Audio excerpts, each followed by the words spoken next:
Hi, I'm back.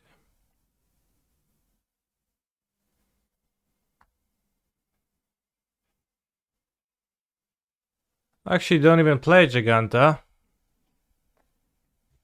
I just play Grapeshot because I like it to draw.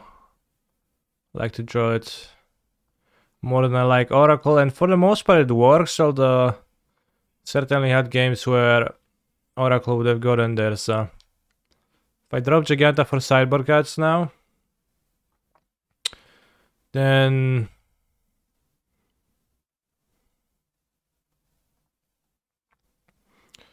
I could see playing Oracle as the better option. Wow, Blooming Marsh, what's that?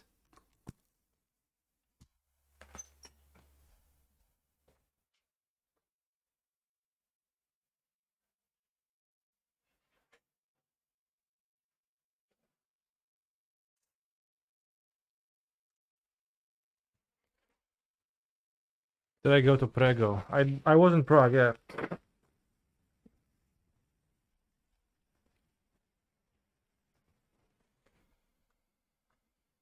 I went 11-4, 29th place.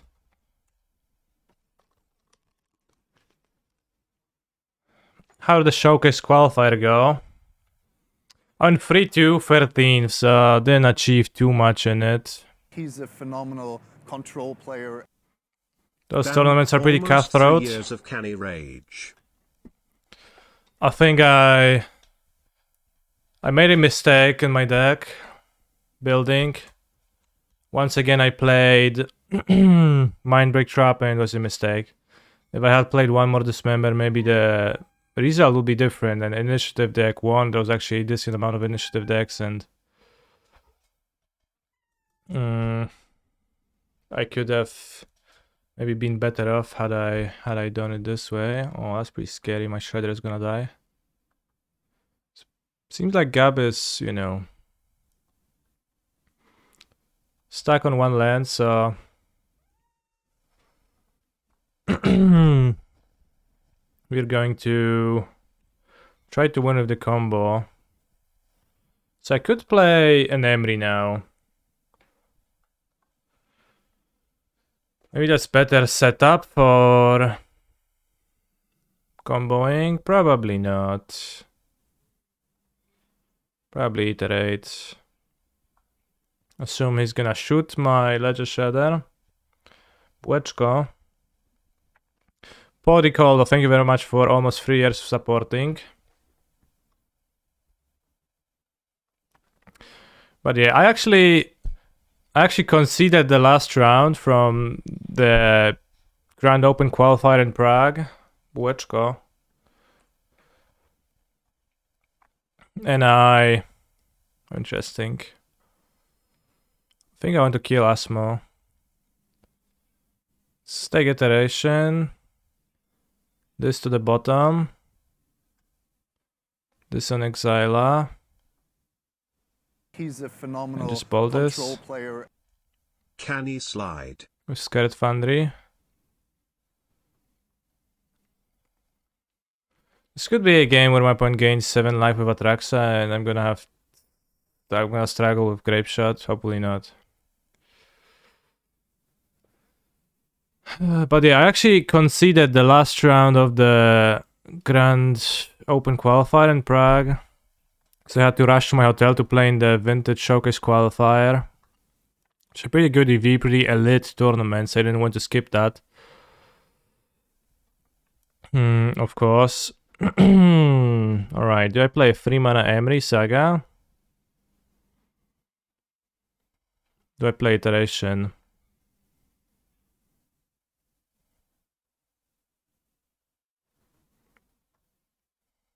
If we hit a 0 with Iteration, we can play Emery anyway, so let's try to hide all a bit. Hello. Station to hand. Right, is it station to hand? Maybe it's station to play. It's probably station to play. This to hand. This on the bottom. This on Exila.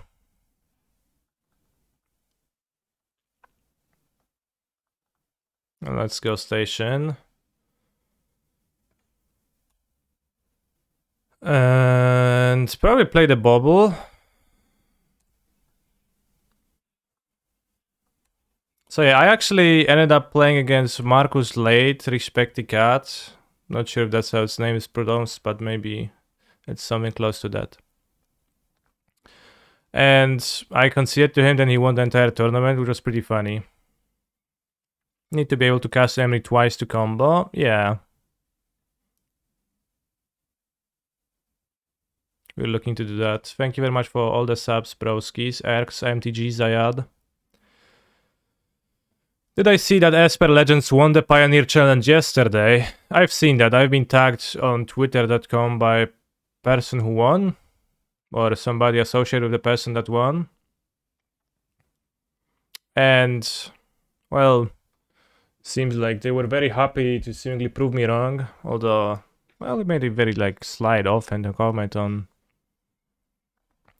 dex power level. Is the stream quality good? Is it stuttering? Or is it just on my end? Oh, wow. Collective brutalizing me? Nice guard, bro.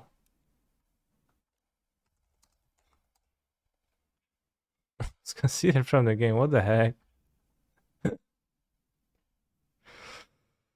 The Marmart right now. Just wait a little bit. It's, First, let's beat Gab. I did get a package of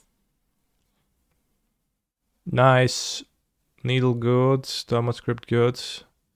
Probably spell piece and those goods. What is exactly in his deck? But yeah, I got a package of items, food items from Bobshi at the tournament. It was very nice. It was very nice to meet many chatters who I haven't had an occasion to meet before, say hi, shake hands, and not always much more than that, but it's pretty cool. Modern.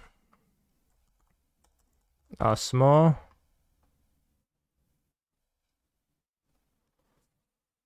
Bob the Dog actually played that deck before.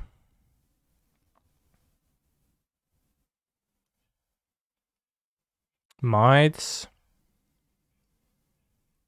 Discard. Emrakul too. Okay. But I don't need Unholy Heat at all. Just have 2 bolts for Asmos. We want Prismatic Ending as removal. Can kill the book, which is needed for Asmo. Exploder seems poor. There is the constructs, but Ragavan seems good to have. Ledger Shredder, not really so much. I could just cut Ledger Shredders, maybe. I don't think it's gonna do much. Maybe just keep 2. It's weak to Asmo. Ragavan's at least a legendary, the one turn 1 threat.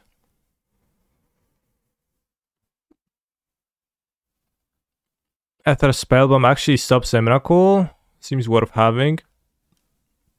Let's go 2 Prismatic Ending, 1 Bolt. Got 1 Consider.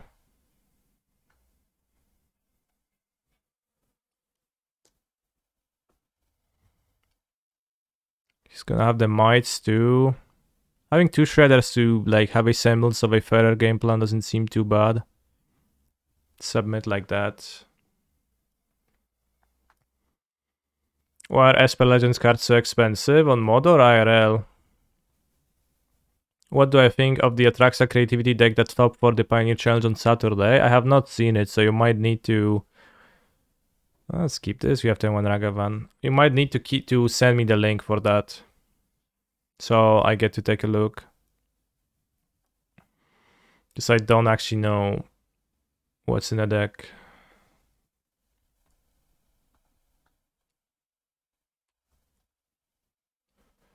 Let's keep Bobble for Shredder, alright. What happened to hammering? I was a hammer main because I was focusing on getting good at for Prague, and I think I got good enough for Prague, and I played Prague, and now I just want to chill and play. What's that? Profane tutor. Let's find a ferry to mess with that. So yeah, nice. I practiced for Prague, and now Prague is over, so I don't no longer need to practice. Simple. Time to get bad again. Yeah. Maybe I'll make a hammer video. I think deck guides for tier 1 decks on YouTube are something that is underexplored, and people don't do that enough. I think Emery is not so good in this end. But yeah, I think, for example, my YouTube video about Lotus is doing pretty decently. People like still keep watching it. I think I should do more of that. I think that's what people want. So maybe I'll make a hammer guide on YouTube. Will we see any Jomnov Pioneer Gaming soon? No promises yet. Maybe if I play a challenge or something. Black. Rapture Kanta, yeah. Alright, nice demonic tutor. Oh, even get to connive.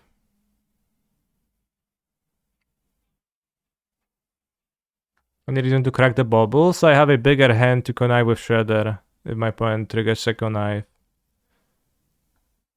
That's the reason to crack the bubble. Kind of like evergreen. But maybe I was supposed to keep it. But I discarded the Emery, so I didn't have the Emery anymore, so I was like, yeah, I don't really need the bubble in play. So I'll just now spell bomb, okay. Well, good that I kept those 2 shredders because it really seems good this end, and it might outgrow Asmo soon. Enough.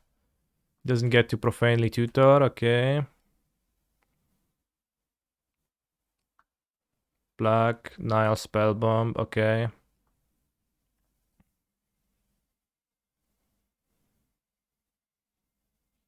Most decks can't answer, then you get to just do it the next turn. What are we talking about? The creativity deck. I'll look at it after the round is done. We're gonna have some downtime between rounds. Ooh. This is 43 people. Any chance on a written hammer guide for subs? I think I want to make videos about the decks. I think that's what I want to do. Maybe I can attach a written sideboard guide, just like, you know, the guide for people to print out alongside a video that they can watch if they want deeper knowledge, and then they can have a written guide available for them in the Discord. That would be one option to do that.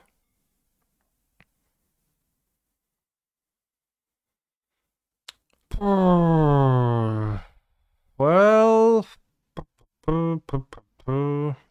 the ferry also makes Emrakul not an option. I think I'll just keep iterating. We don't need a station now.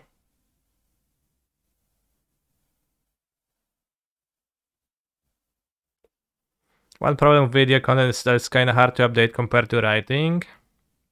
Yeah, but well, I want my YouTube channel to exist. I want it to be robust. I want it to have good content. I want to post a video that is going to give you the evergreen basics of a deck, which is going to stay relevant for a while. The details probably belong to a sideboard guide that's written. It's not like I update the written ones too often.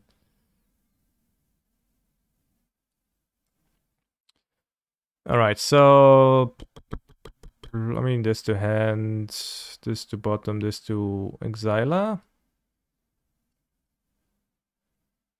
Play the bubble. Connive away the station, which I don't currently need. Play this and probably dash Ragavan plus the fairy, keep a prismatic ending for something. And we deal 6 damage, so he's gonna die soon. I really dig your YouTube shorts, Mr. Streamer. Thanks. I'm glad you liked them, and Emrakul. Well, I would wish I could cast that, but I guess not today. Some other day.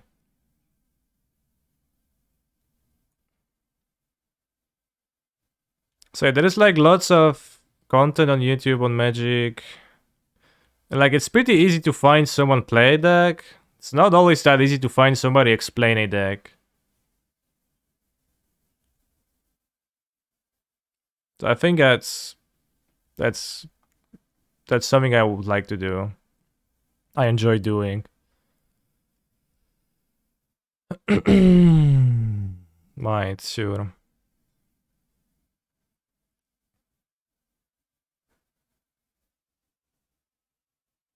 Not to mention someone competent explain a deck. Yeah. Like I have the knowledge, I have the like I'm capable of doing that, so not everyone is, so that I think that's could be said it's my strength. My asset. Of course I'll do plenty of that, CD Cream. Yeah, 4, 5, 6 damage, so not really killing, but we can just kill with this.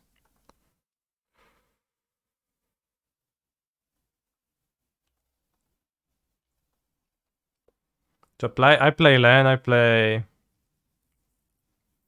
have 3 cards in my graveyard. We're gonna have a 4th card in my graveyard. So I go land, well, that's too few cards in the graveyard, right? To go off. I could draw with the fairy.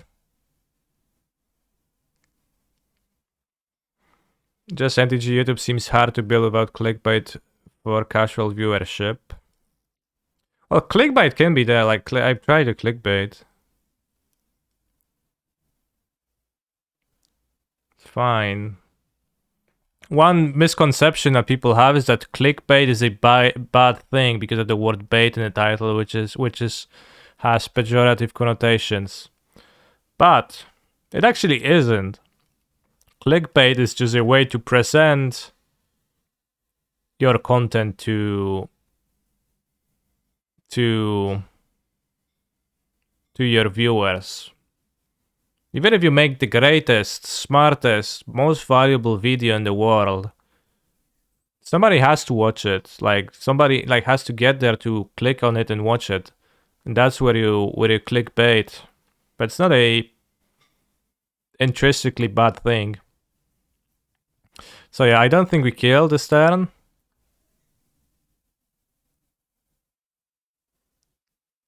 Yeah, Harry's videos are actually kind of inspiring to me. TBH, I think he's doing like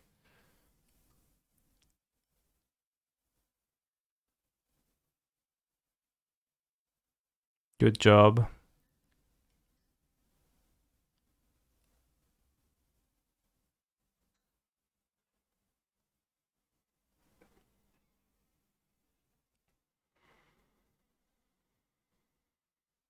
and I think he like is very good technically.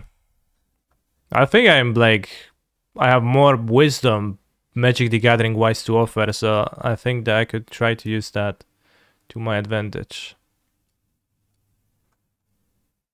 Gapstack seems to be doing powerful things. Yes. Certainly is doing things.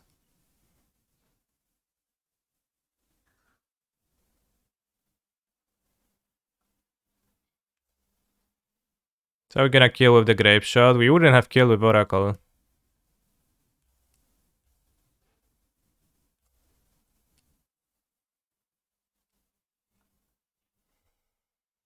So now we go to my end step. And you can try to be a little bit funny. And if Gab casts a spell, I can kill him with Grape Shot. Or I can cast it right now. Let's try to be a bit... Let's troll Gab. It's like Gab is gonna appreciate that. He knows, like, he likes funny things.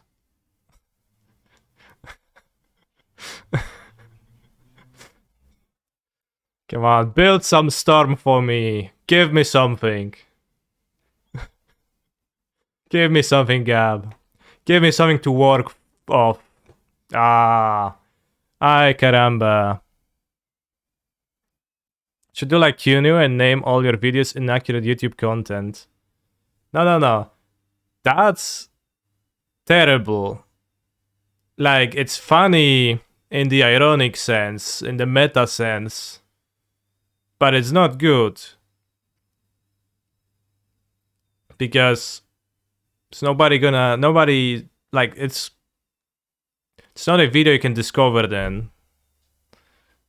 And many people who would potentially appreciate Cunio's humor, pretty unique and distinct sense of humor, they would not get to see it because they would never stumble upon it.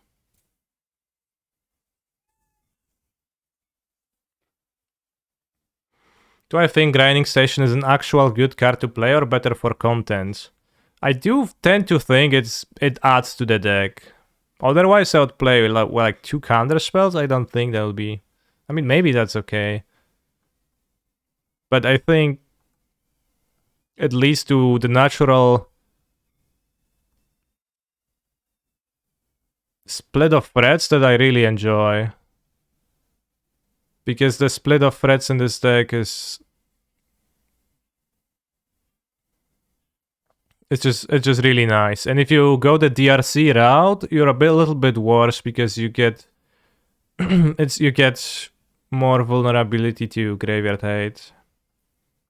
And you actually can... It's actually like ends up being a bit worse. But it's pretty hard to cover like Ledger Shredder, Urza's Saga, Ragavan, Underworld Breach, and then also Teferi at the same time. Cunio's YouTube is pretty good.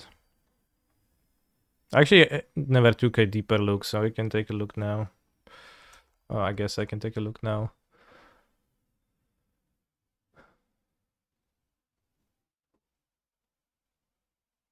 Like, maybe, yeah, well, I haven't watched it ever, honestly.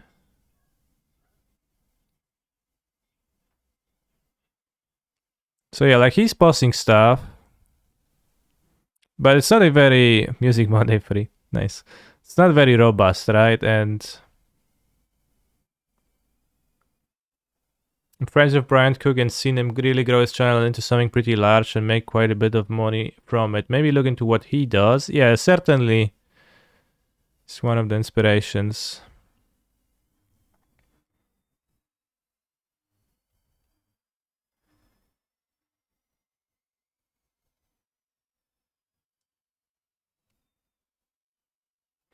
You don't have enough reason to have access to Might, or the Might sucks?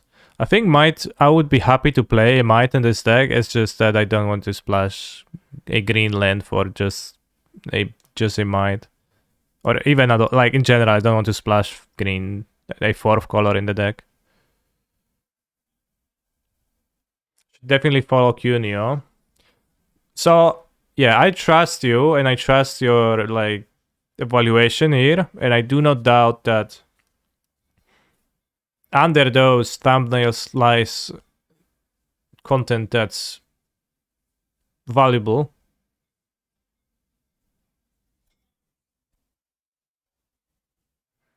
But I've been thinking, working, watching videos, learning about YouTube a little bit, and really, like, the presentation before a person gets to watch a video is so important, right?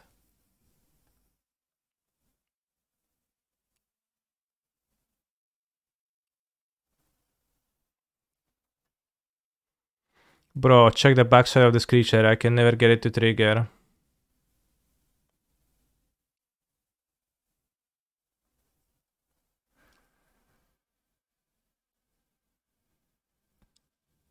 Order of the Mirror. 1 blue.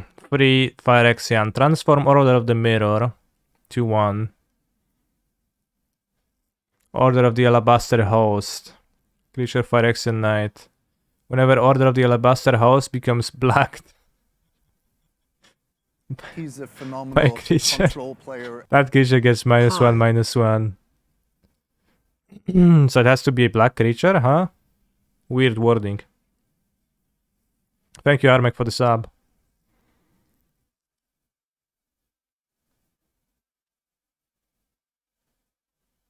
So we were asked to look at this. 5-color Indomitable Creativity. Storm Guy is me. It is Atraxa, Grand Unifier. Fable, Typhoon, Prismatic Command, Creativity, Negate, makes up your Impulse, Prophecy, Hazard, Fire Impulse.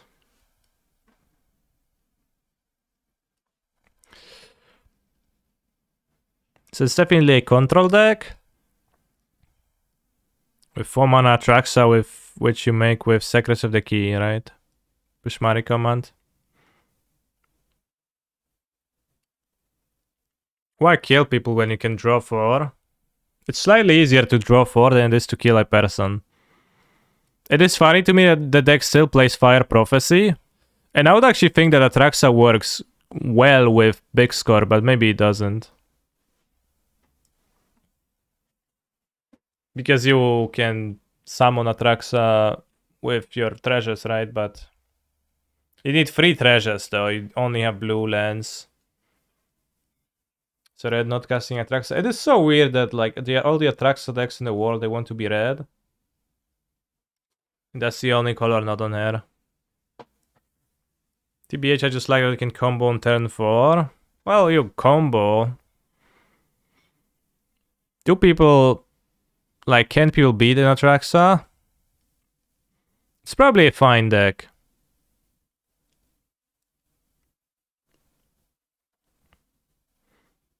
And I guess you go turn 3 Prismatic Command, turn 4 Creativity. So you can shock a creature, shock a Bloodtide Harvester, make a treasure, then put Atraxa into play. That is pretty powerful. I don't mind it. What are my thoughts on Atraxa Neoform? It's a solidly looking deck. I like it. I don't mind it. I think it's okay. I played with it a little bit and enjoyed it. It did good at the Pioneer Showcase Challenge. I think it is potentially an archetype to remain in Pioneer.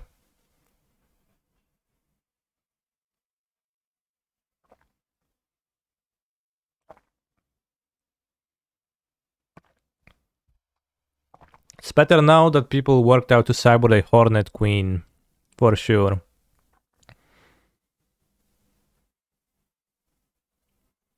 Honestly, looking at the success of the Yu-Gi-Oh! One, I think an MG progression series is a golden idea. It might be, but also it's not something that I'm for sure vibing with. And I'm not sure if it utilizes my skills the way I would like to. Or like my strengths. Also, only vaguely know what it is from you mentioning it. Yu-Gi-Oh! Progression Series.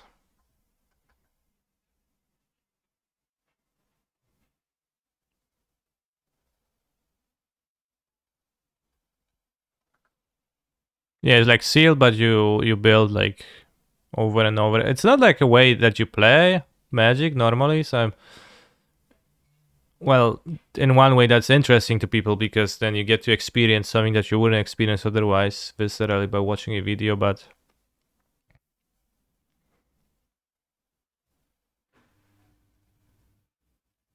He's a phenomenal control player. 43 months since Hoggett left us, Sag. This is really sad that Hogak has left us.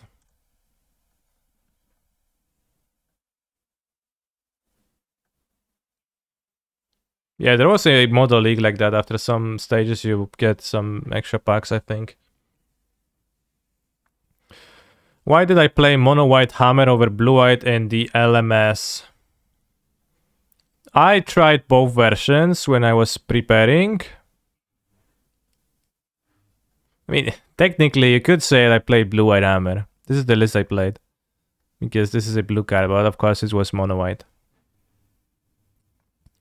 And I enjoyed having more canopies in my deck. I ended up playing 5, which was actually too many. I think 4 is the sweet spot. With 5, one of the games I lost was just straight up to having 2 canopies as my white source is taking 7 damage and just losing a race, which otherwise would not be a race.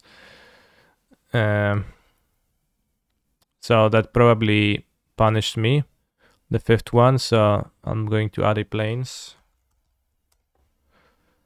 I think the versions are pretty similar. Like, Spell Pierce is okay, it's not really spectacular. Seachrome Coast is pretty bad. If there was a blue canopy, I would play Spell Pierce and I would not think twice about it, but there isn't, so I just prefer the canopies ever so slightly. And the upside of the Spell Pierce, like, again, it's fine, but it's not that spectacular. I had Orvaras versus Creativity. So there's a few cards that you are specifically much weaker to if you don't have Spell Pierce in your deck, and that is Hidetsugu Consumes All, I think, most importantly.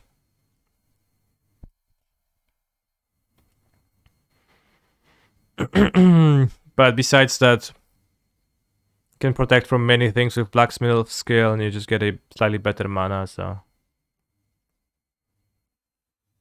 In my sideboard, I wanted to focus on having high impact cards. So I had 4 marches to use them against Saga mirror matches. They were excellent. I played, I think, 4 mirrors, won 3 of them. Was it thanks to the match of Other Woolly Lights? I mean, I guess I drew the card, it was pretty good. Sanctifier on the back is a good card. If you ever play against Scam, having access to 4 is just kind of a no-brainer. Drannith Magistrate and Lavinia is just so close that I think the mana argument trumps it. 1 colorless is just so much better in the deck.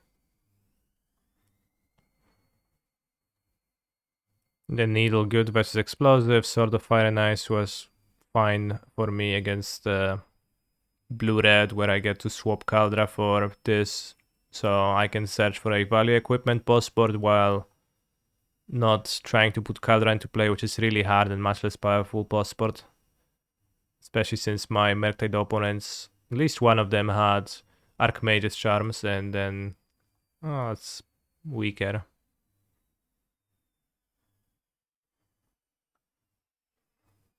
Core Outfitter was pretty uninspiring. I don't think I attached a single equipment with it throughout the tournament. I just boarded it out because whenever I boarded in 2 mana cards, I just cut it to not have too many 2-drops. 4 Springleaf Dram was okay because I had the Memnite or Ornithopter Springleaf Dram hands pretty frequently, which is just one of the more powerful openings that the Hammer deck can do. So I was glad to have that happen. And the rest is just suck.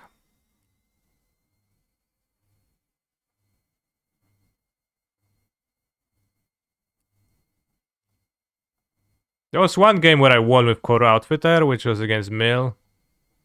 I boarded to 70 cards. Turn 2, I played a Sanctifier on deck. My opponent countered it with Drown the Luck.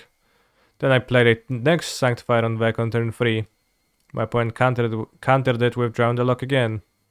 After which I played Core Outfitter and played a Hammer with Sigarda Zeta attack twice.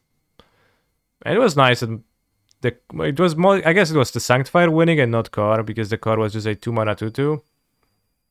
The Sanctifier forced my opponent to use Drowns as counter spells on them, which then left me able to attach Hammer to the Outfitter. Maybe they could have let me have the Sanctifier and counter my Hammers, but of course that's a tough call on their part, and they just wanted to spend their mana.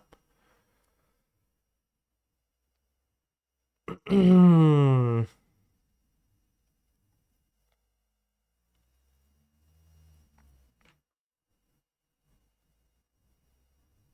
said it would be good if you could pee. What?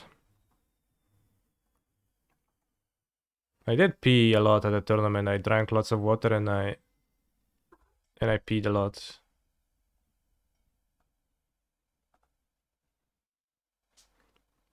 Oh, did I consider bobble because my deck would be smaller than... Yeah, maybe I should have played a bobble over core outfitter. Did I pee besides any famous person? Not to my knowledge.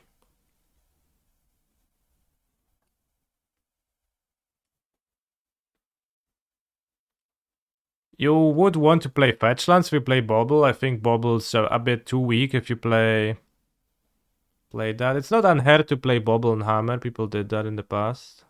Never stuck. I didn't think very hard about it before Prague.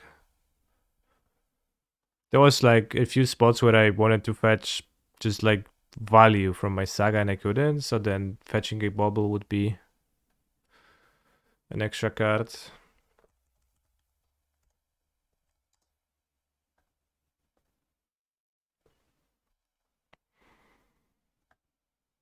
Crashabot BG is playing bobbles. How many is he playing? He's playing 4 Mishra's bobbles. Damn, maybe he's onto something. Oh, he does have Ingenious Smith.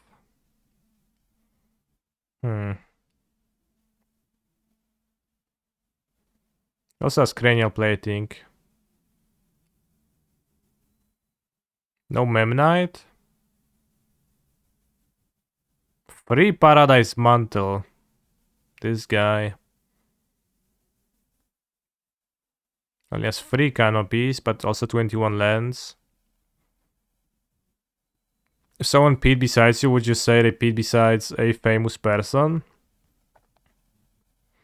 I don't know, chat. 3 Stonebrain, what the fuck?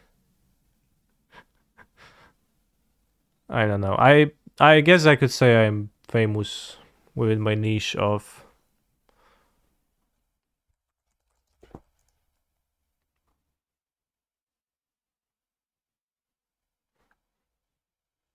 So yeah, I guess.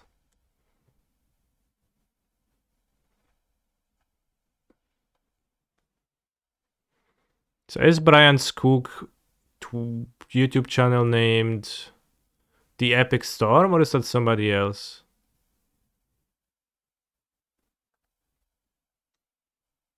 Is that Brian Cook?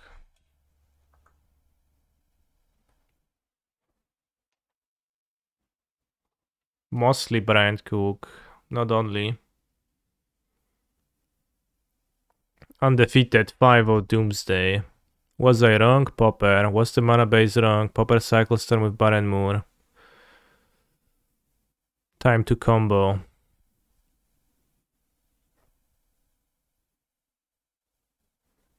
Years ago, some graffiti on a toilet stall cutie AGP. Kibler signed my penis, and Kibler found it so packy. Bro, I don't even know the word packy, and I don't know what you exactly mean because parts of your messages seem to be not as they should be. Packy.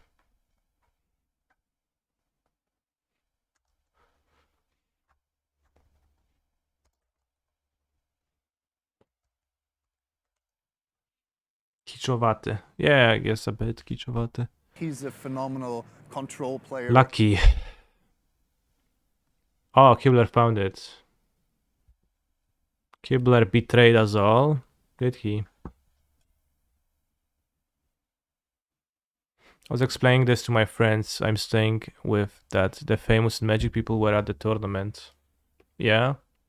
Did you explain it successfully?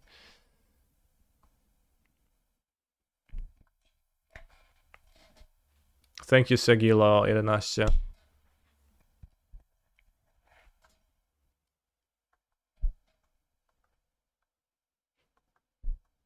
Let's watch the Epic Storm a little bit.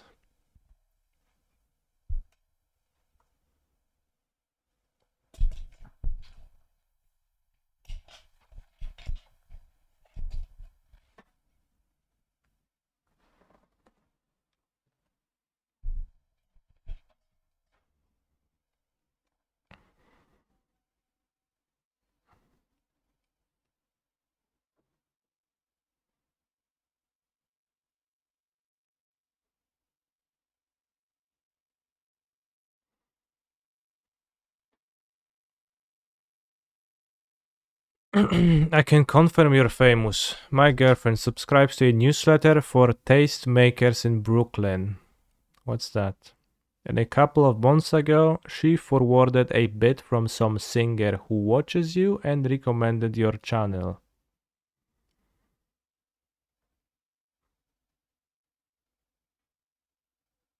Well, I don't actually know what that means, but I don't know what's a tastemaker and what is a bit from some singer, but thank you for reassuring me. Hey, Can, any funny stories you're willing to share from your last Prague trip? In a while.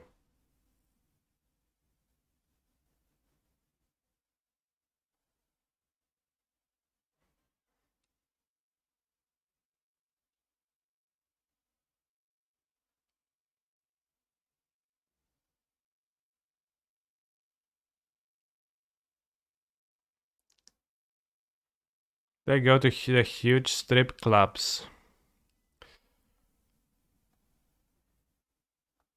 I didn't, no.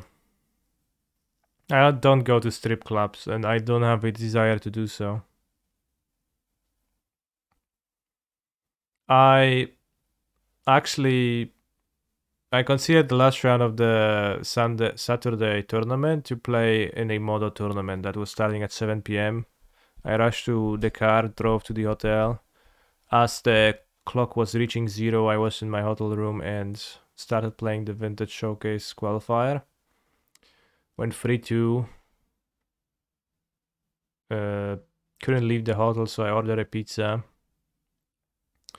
Then I finished the tournament, went to sleep, woke up, played more Magics, then we drove home. They just talk, or just that they talk to interesting people in the community, and a singer they talked to was a fan of your channel. Damn, that's nice. You go to the strip club every night, it's relaxing. Good, good. Was there a beer tap at the event? There wasn't, no. They do have beer at McDonald's in Czech, which is funny to me. Because they don't have it in Poland, so... The drive is 5 hours, 5 hours of a drive. So actually, I got back home yesterday at 3 a.m. throughout the night.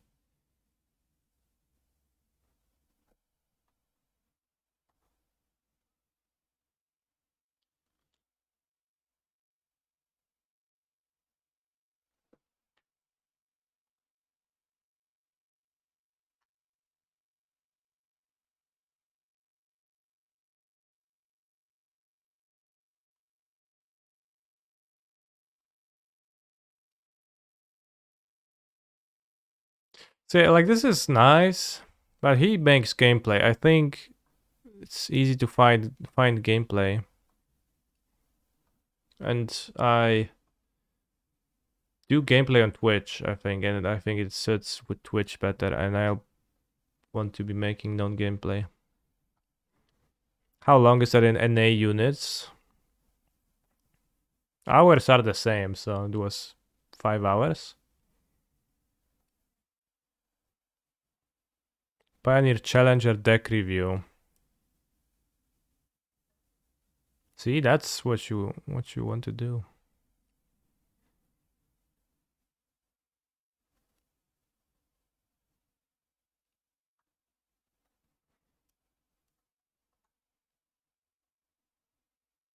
Around 2 metric hours, yeah.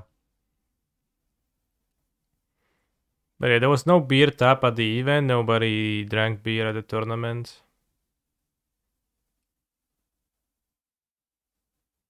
Also, wouldn't drink at a tournament. I liked your last short YouTube video. Super funny, Mr. Streamer. I'm glad you liked it.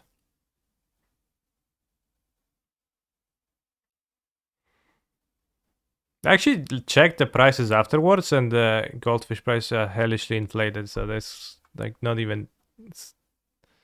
I just was seeing fake prices a little bit, but not by that much. Keruga de Microsayaj. Okay. Well, this has to be a Morgan then. This is useless.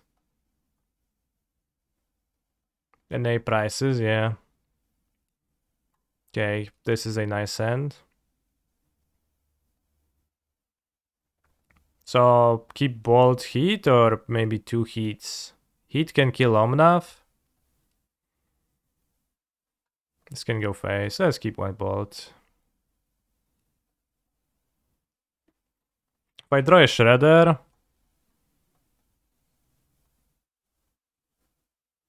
I would have been happy to have fetched Steam Vents or any blue card. Did I like Prague? Yeah, I did. I mean, yeah, I've been to Prague before. I didn't do much besides being at a convention center this time. But Prague is a nice city. It was a nice weekend. It was nice to meet magicians that I don't always get to meet. Play magics. It was also a 1,000. Wow, so lucky to have that gun. It was also a 1,000 people event. Ay ay ay. I think we're gonna go Saga. They will not have a turn to play. Then we can. Well, into Fire Ice, it's weak to play Saga.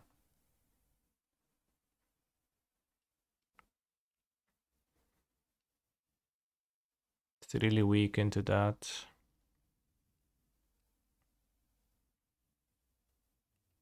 But it's good if they don't have it. I think overiterating right now.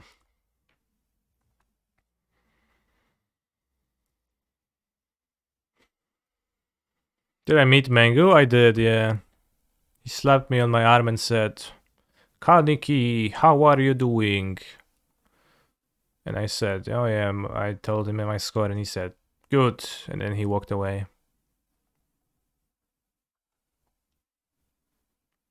So it was like a, you know, vaguely positive interaction.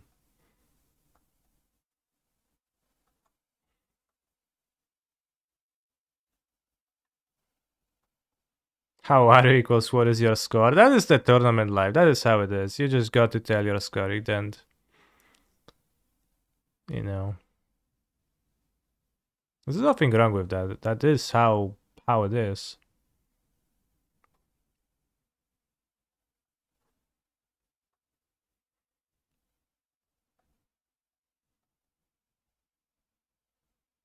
Like sometimes people say like it's kind of like an odd thing because you're I don't know, you're supposed to tell them about your feelings and you say, yeah, actually I'm in like feeling great, bro, like such a great state of being right now. No, I mean they just like chit chat. You small talk with people. Keep heat for Omnat.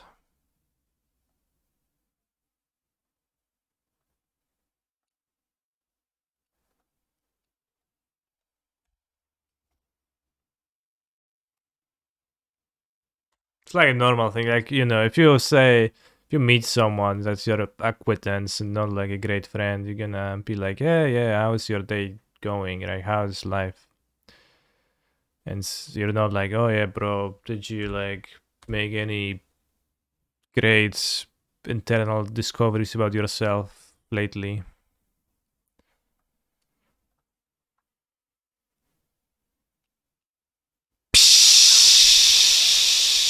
Very nice to have this. I always thought MTG streamers super close friends and they all live in the same big house. I actually don't live in the same house as Mango. I don't even live in the same country. He lives in Italy. I live in Poland.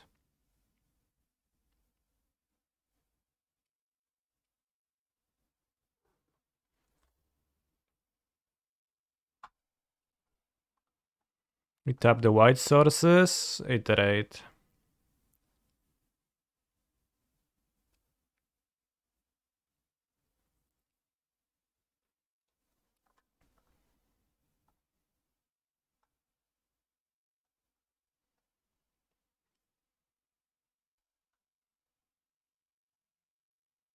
No interest in that. Aye.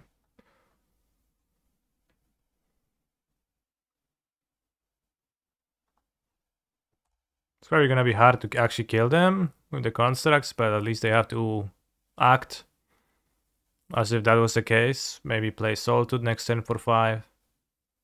Maybe they'll play an Elishtor. That's gonna be a bit awkward.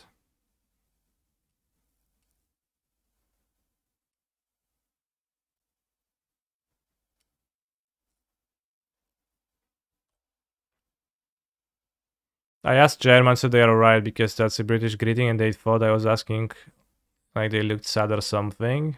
I mean, it does sound like that's the case. That's the question. I've been bamboozled by that before. They're like, "You alright, mate?" I'm like, "Yeah, I guess."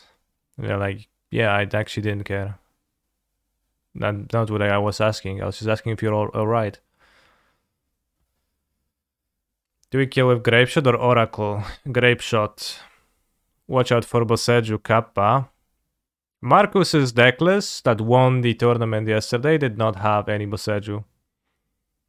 He was too busy not playing Boseju and playing Fable of the Mirror Breaker instead.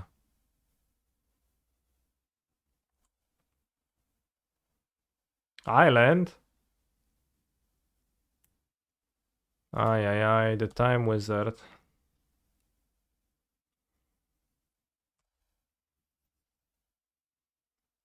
It's a Keruga deck, so it's obviously does not play Ren. Yeah.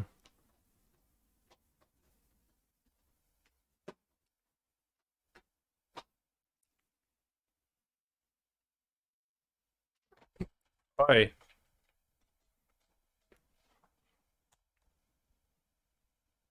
Cat jump.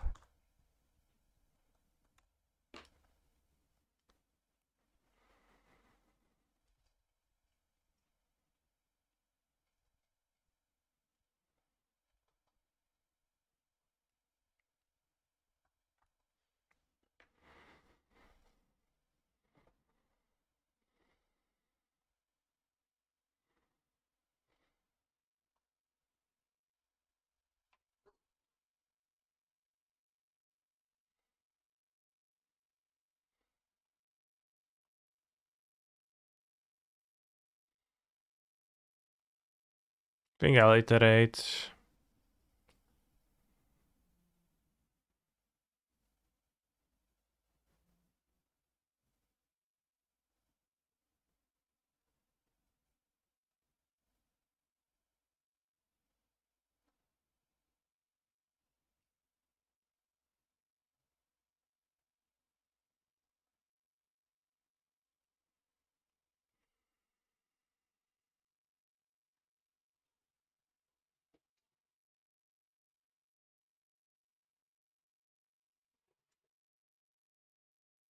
What cat's tail is that? It was Tofu's tail.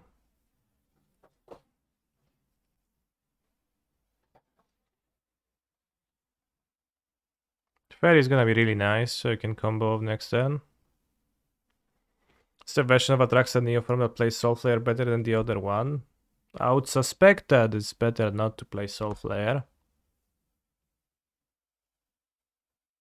Because that leads you the road of playing Zetalpa and other hit cards that are not actually so good.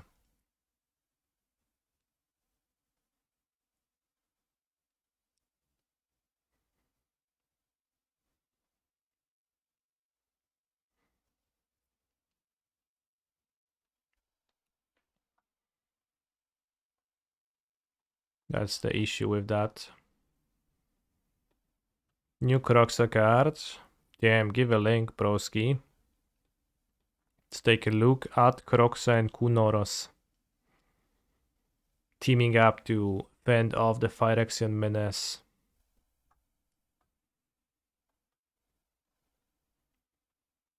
Kuroxa and Kuronos. Looks goofy. Elder Giant Dog. 6 mana. Vigilance, Menace, Lifelink.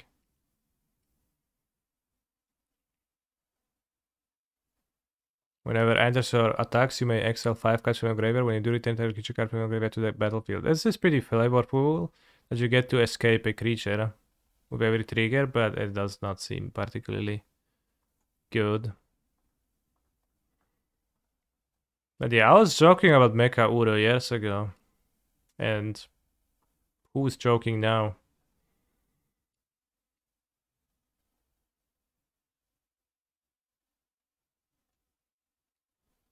Sure, whatever. Mother of machines.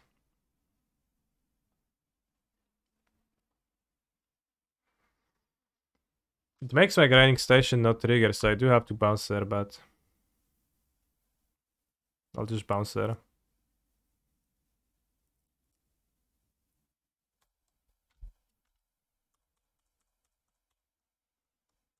Do I like the Kiruga deck? Not particularly.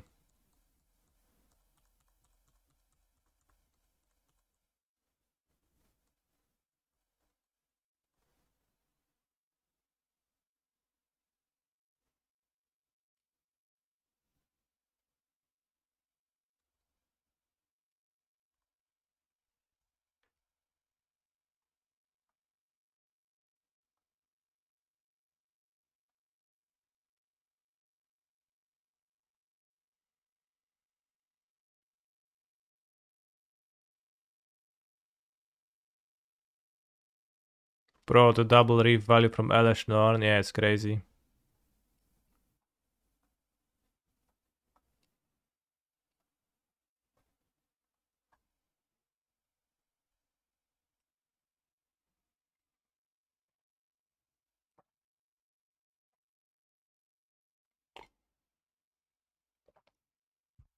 You can flip a land and gain mana. Or they can, I guess, flip 2 lands and evoke. I love how evoke is triggering twice. Don't I need more mana actually? Why? I have Moxhammer in play. This is a legendary.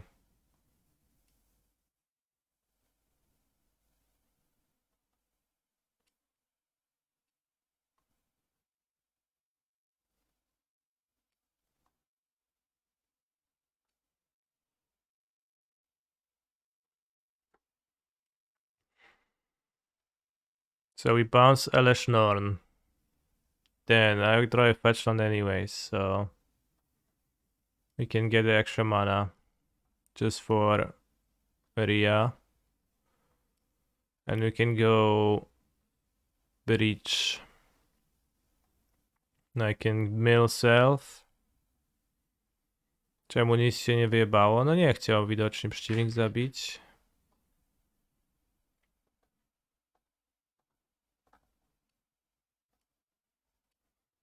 Doesn't only one land make mana already? What? I had enough mana. But yeah, just one land makes mana, that's true.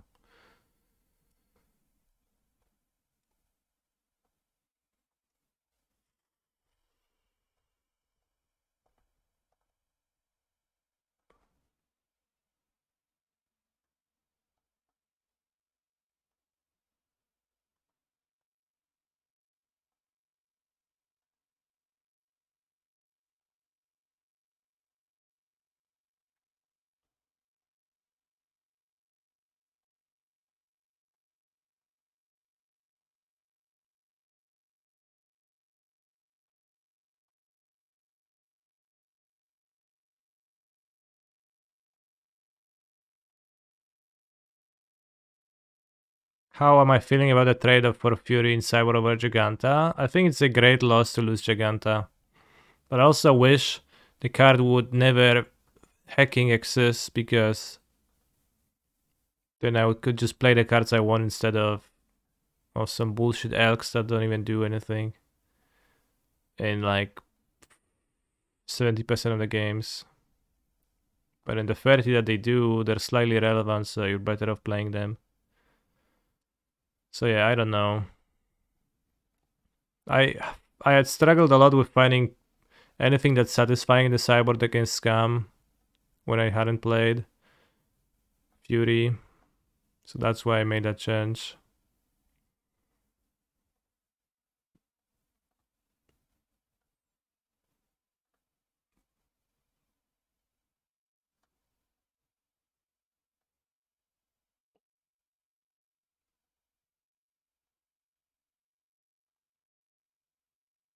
He's a phenomenal control player. Based.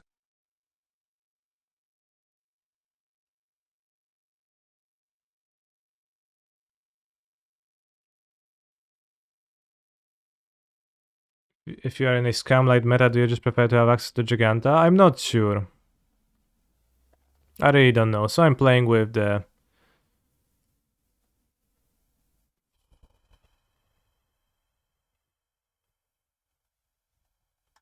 Furies for now because I hadn't had experience with them.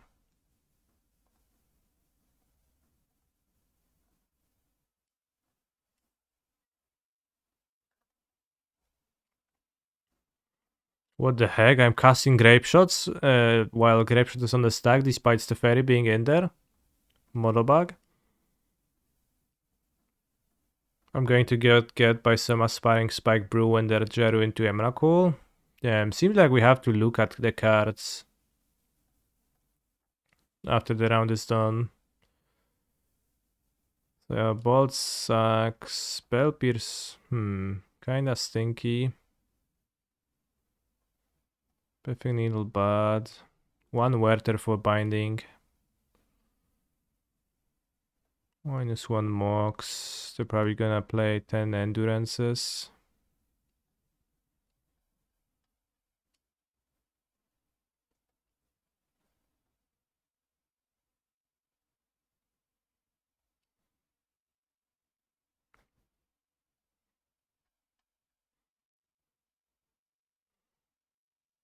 Spellon can bounce LS if needed. Giganta, it's bad but free. Damn, that's so true.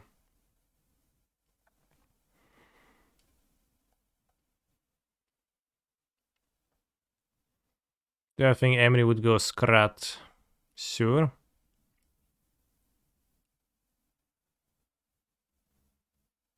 When do I trim on Saga? I don't. I play free to begin with, so it comes pre-trimmed. I rarely do.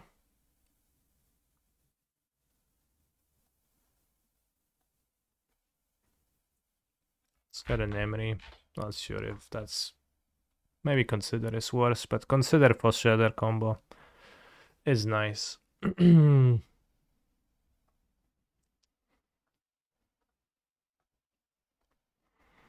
Did I see the new Emery showcase art? I did. It looks kinda wrong because it's not an adventure card.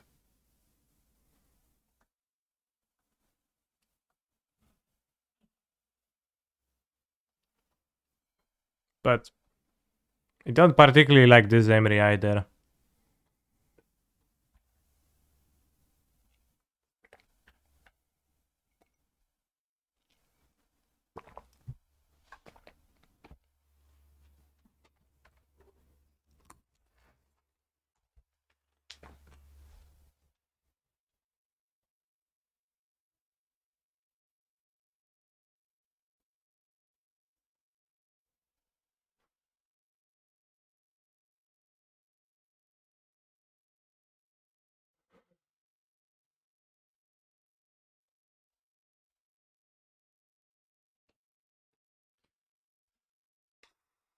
I guess.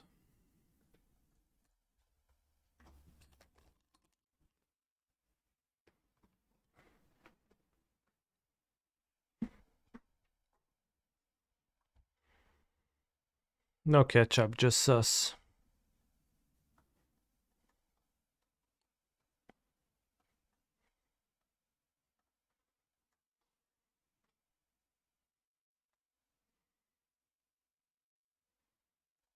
Draw Shredder? I probably play Shredder.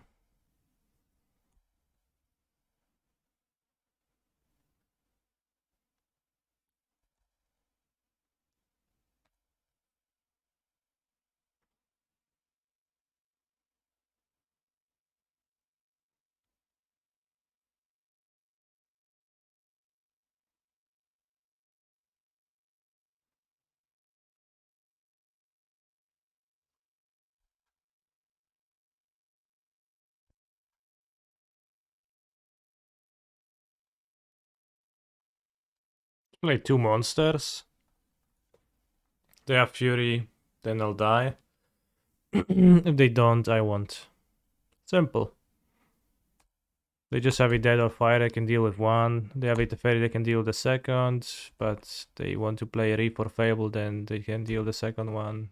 In the second removal. They chose to kill Ragavan, interestingly. What's my opinion about this list?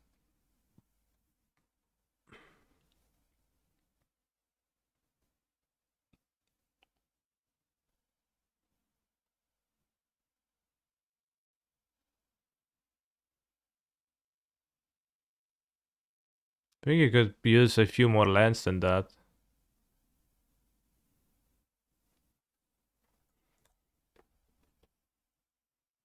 What kind of mountain is that? It's a Oil Slick Mountain, I think that's the name. Oh, missed the fat land up in the Keruga deck. For sure it's gonna be on top though. No fat land drop. That's very nice to see.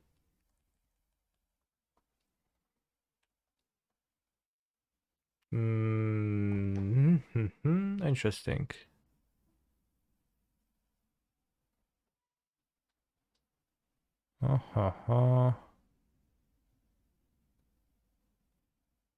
So nice mana base. Yeah, I could have fetched a land. Maybe should have. Maybe should have. Because obviously Teferi Saga, like Bounce the Binding would be good. If I could just play Teferi, that's... I think that's weaker than playing a Saga.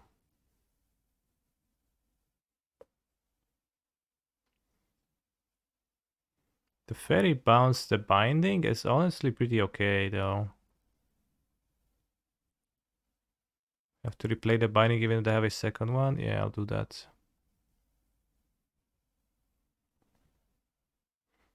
Yeah, the Hallowed Fountain.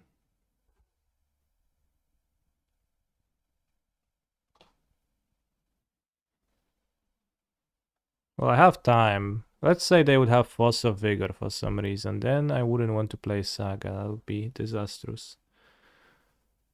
Pretty Fairy.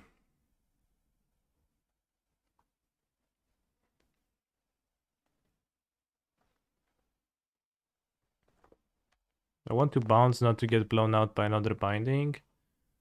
So now they have to decide what they bind.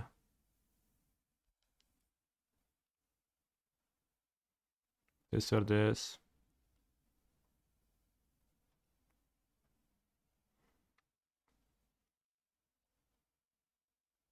Oh, they have another one? So lucky.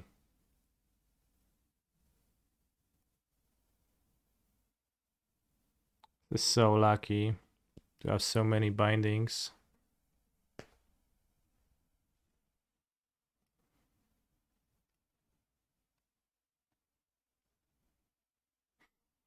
Play binding. What the heck do I even excel.com?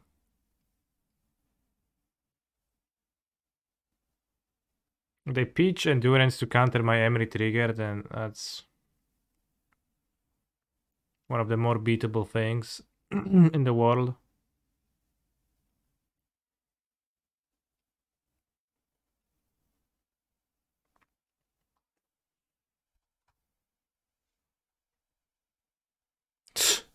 What the fuck? You did that sorcery speed? And you think you're gonna win this game or what? Like, I had the spell in play, can't you see it? You insane in the membrane?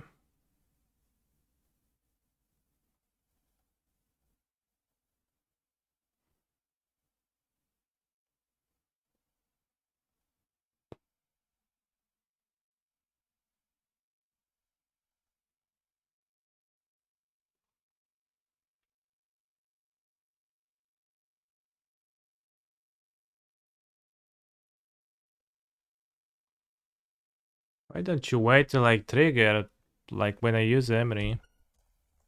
Now we have 4 cards in hand and 2 lands. So you can't ever win. Like, even if you draw lands, you don't have enough stuff. If you don't draw lands, you don't have lands. So by doing this, you actually just conceded the game opponent.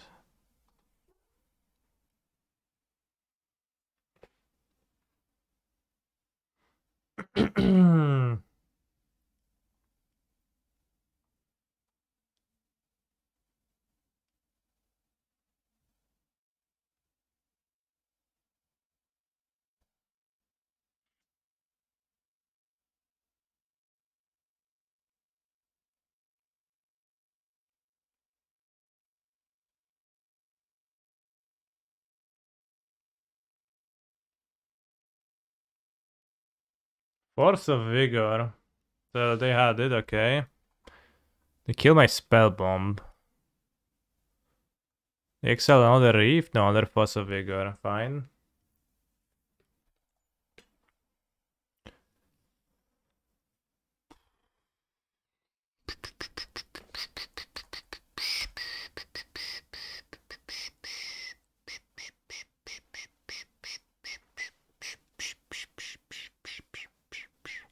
Gram se tego gorąco jak Diplo.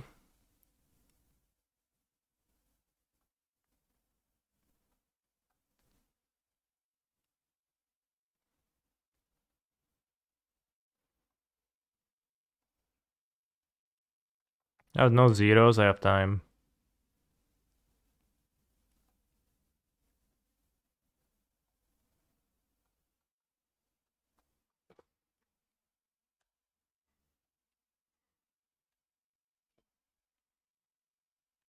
Like, I don't need to rush anything, so.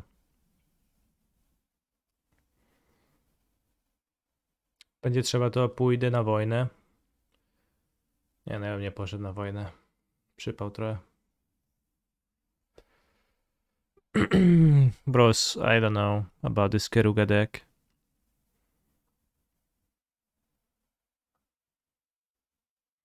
I clearly respect the guy has a decent amount of success with the deck. That's like the only thing he plays. But it fails to impress me, personally. It fails to impress me. I don't know about you. But I guess, like, also I'm evergreen unimpressed by Yorion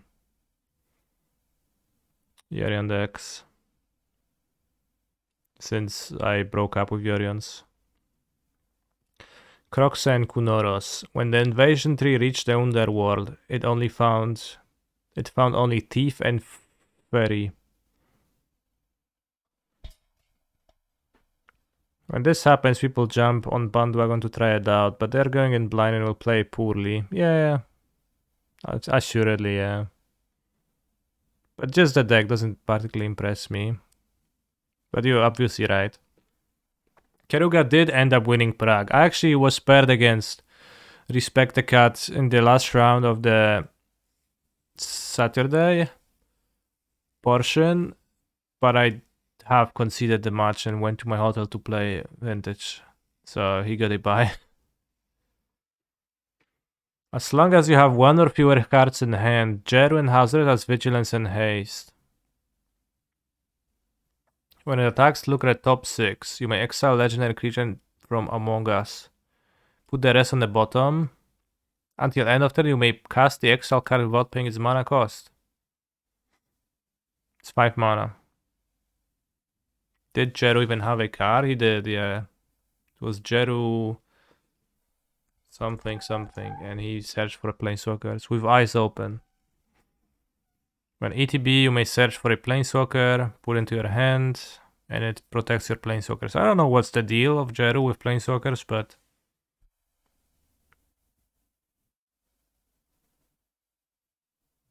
was 1 week years ago when Noreen of the Weary was flavor of the week, which led to insane mirrors. True. That sounds like definitely mirrors to play.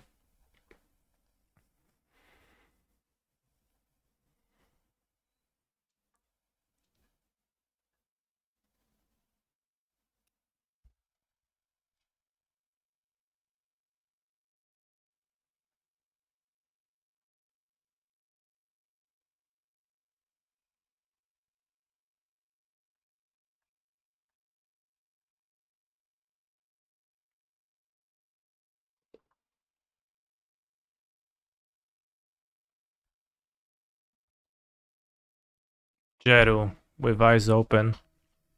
Goes infinite with breach and 2 Mox Amber.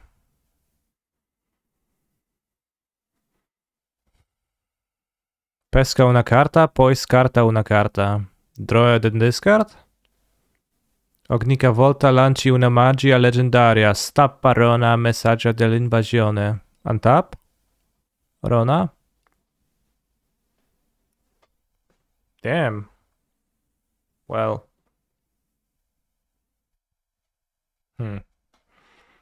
I mean, I don't know. Is that good? What's the backside?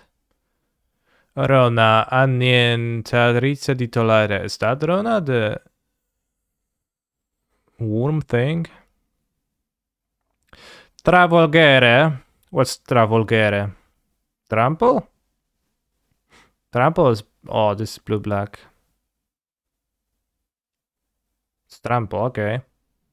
Ognica volta una fonta infligge danno a Rona, anniversario di Corallia. Il controllore di quella fonta esilia una carta a caso della sua mano. Whenever a source deals damage to Rona, that source's controller esilia una carta a caso dalla sua mano. Discard a card from their hand. Mano would be hand. If it's se è una carta terra, puoi metterla sul campo di battaglia sotto il tuo controllo. If it's a land, put it under the battlefield under your control. Altrimenti puoi lanciare senza pagare il suo costo di mana. Otherwise you can cast this card without paying its mana cost? At random. It's weird.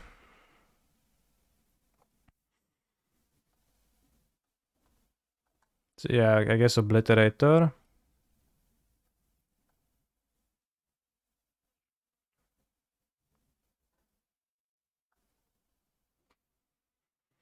I like the word Ognical Volta.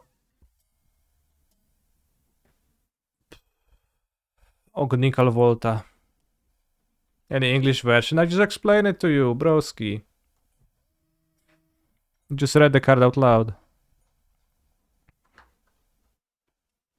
Whenever you cast a legendary spell on tap, Rona, draw a card and discard. 5 black Phyrexian, transform. Trample. Whenever souls would deal damage to Rona, that source's control exile the card around from their hand. If it's a land, you may put in the battlefield under control. If not... Wait, so you can like cast your entire hand.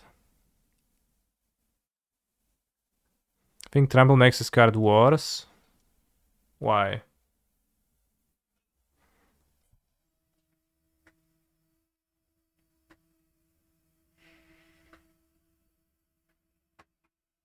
So if your opponent unholy hits the creature, you get to cast their hand.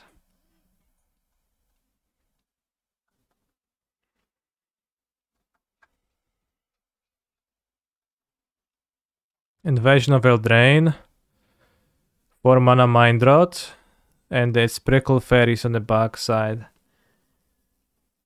At the beginning of each opponent's upkeep, if that player has 2 or fewer cards in hand, Prickle Fairies use 2 damage to them, so it's an 8-track. Pickle Fairy, like Pickle Rick.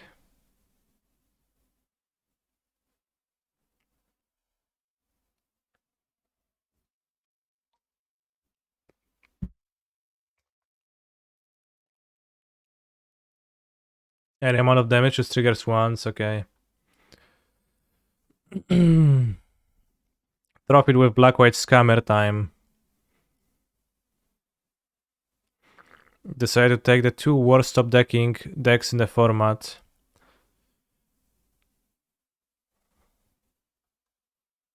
Vault Scourge.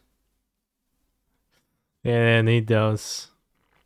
I like Evoke Elemental Springleaf Draft combination.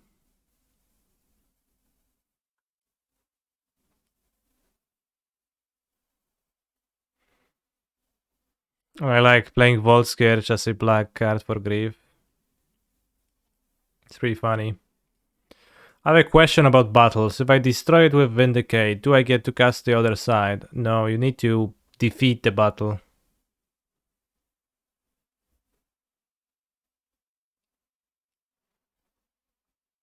Yeah, you could play Steelland Clearing. There is not a single one, that's true. 1, 2, 3, 4, 5, 6, 7, 8, 9, 10, 11, 12, 13. 17 black.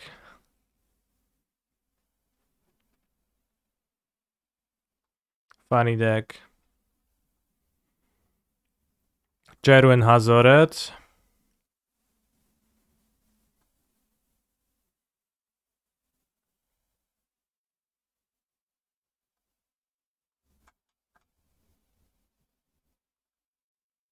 I thought Hazoret had no arm.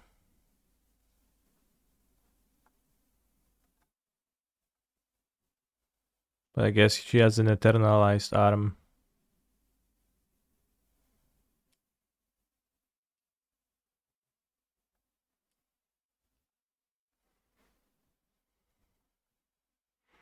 Kenra Spell Spear. 2/2 Prowess Trample for 3 mana and 2 life. Flips into Gitaxian Spell Stalker. Prowess! That's so funny. This is not too bad, honestly. Maybe. I love how it says Prowess. That's funny.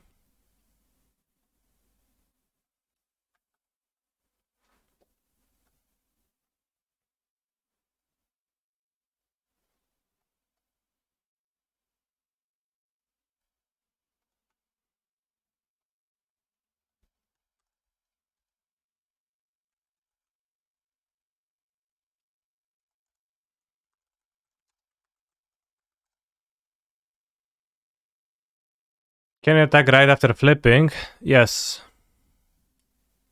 Ward 2 is also not nothing. It should have Ward 1. Yeah, good point. Also, trample on a prize creature is not bad in general. This might be like Pioneer playable.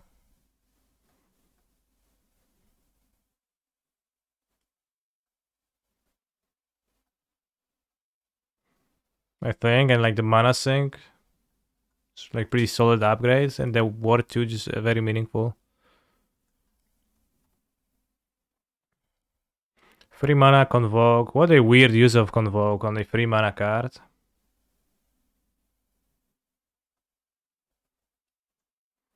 It's -3/-3. Invasion of Gobakan. Oh no! It's my favorite plane. 3 life points. So you get the Polo Vitor exiling from hand effect, make it cost 2 more. And if you defeat the battle, you get to put a counter on each creature that attacked this turn, and then sacrifice creatures you control gain hexproof and indestructible until end of turn. Is that Teos light? Teos. Teo the Shield Mage's home plane, probably.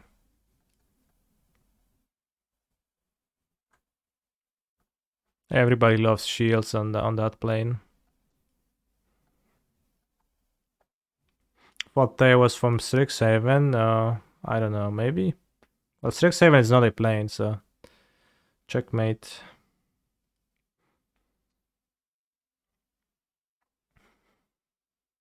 He trained there, okay. Amonkhet. I read the book War of the Spark, and it was from Theo's perspective. I don't remember what was his home plane. Shameless Engagement Farming, is that the blacked one? Yeah.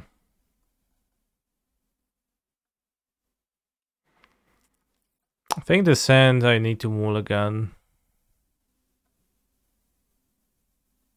On the draw in the dark. My opponent plays a Ragavan, I can't win. This is tiny bit better. Put back either a land or a Springleaf Drum.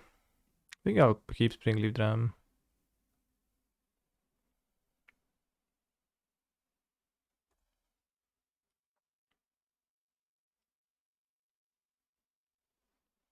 Is that living it? Crazy shit. Modo. How was Hammer? Hammer was good. It's the mirror? No. Lasting deck 1 days ago, crouching footfalls. Okay. This is good versus Rhinos. Did we break up with Hammer? No, I just felt like playing a different deck.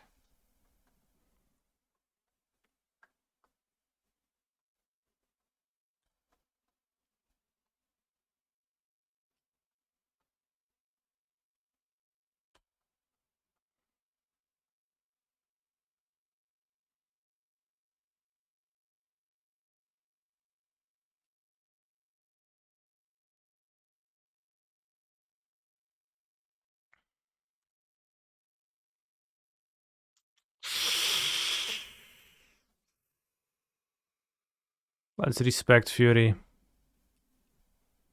I was hoping to draw a spell, maybe. Not a land, but...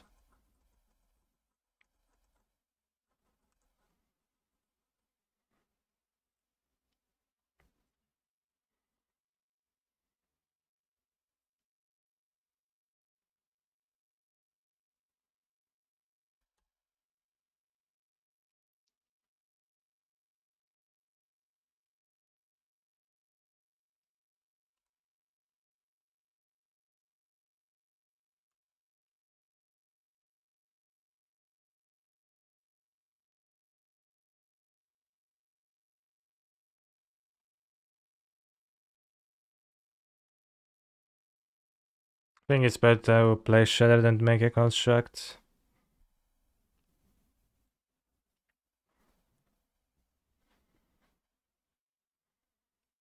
Will they give me Freako Knife?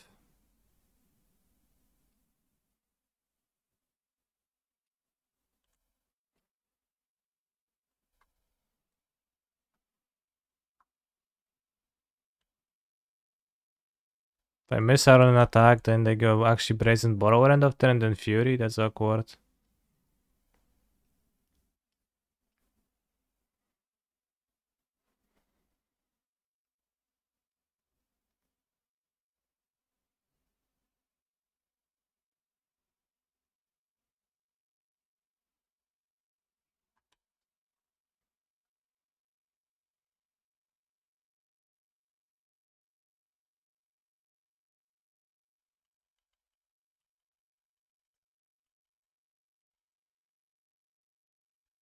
Modo!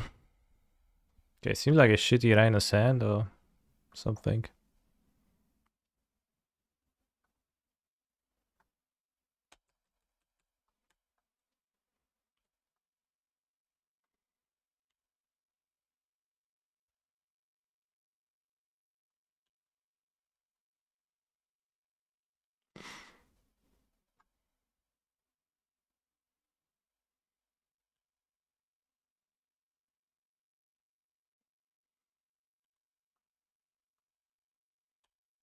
Do I think main dispute in Rhinos is Cringer based? I don't mind it. They got me quite good with their endurance.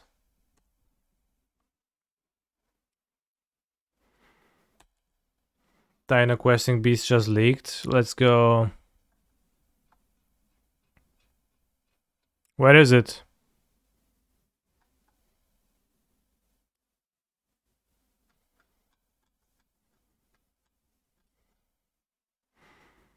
Also Invasion of Kylem. When ETBs 4 mana, up to 2 target creatures get +2/+0 and gain Vigilance and Haste? Because 4 mana, what are you gonna be hasting with this? I guess a 2 mana creature for 6 mana total.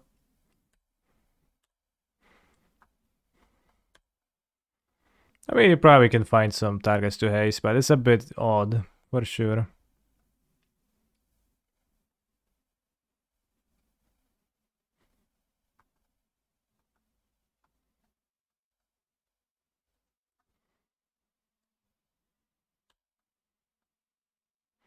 Invasion of Kylo Ren.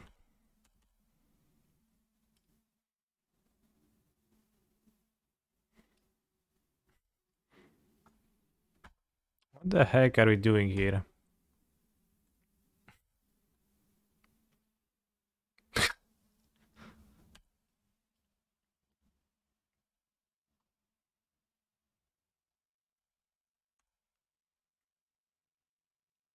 I would like to draw an iteration.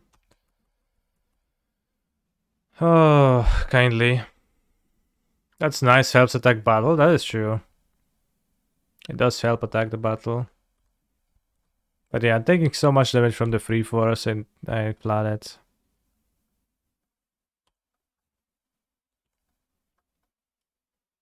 Played as if they have something in their hand and they didn't.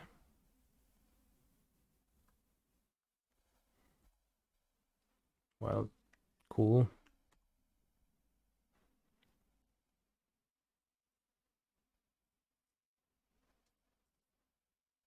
Mm-hmm. Point is cascading to mid superior and be aware.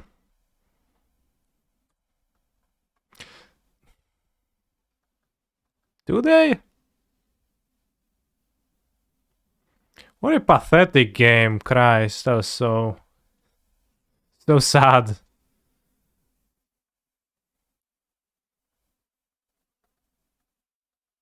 That's so sad.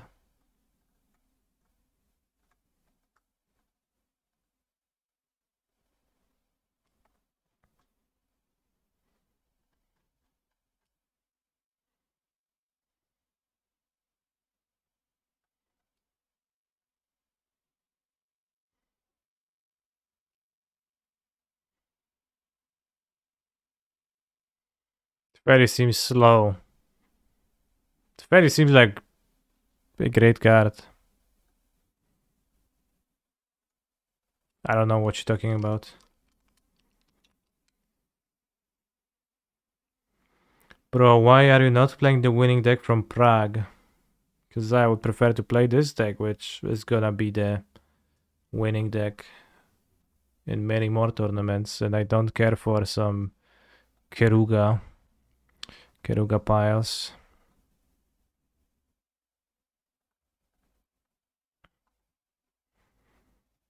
Well, you know what they say about Force of Negation.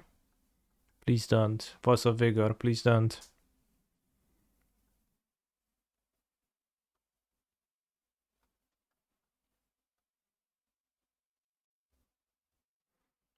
You can have as many endurances as you want to.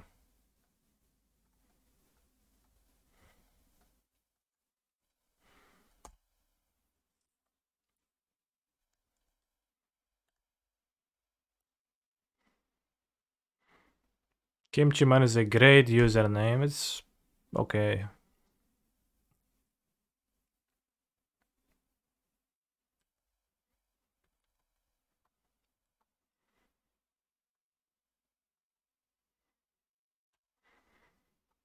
Okay, I have no force.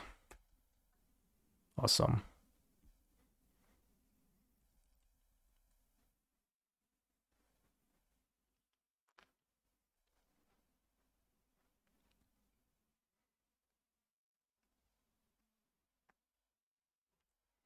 You know what they say about men with long feet? Mulligan to 5 insta lose. I don't know what you're talking about.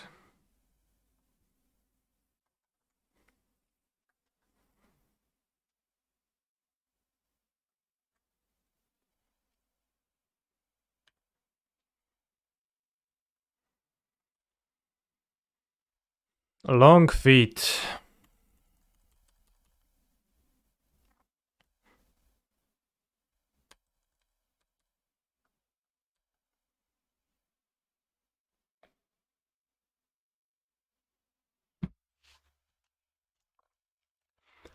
Oh.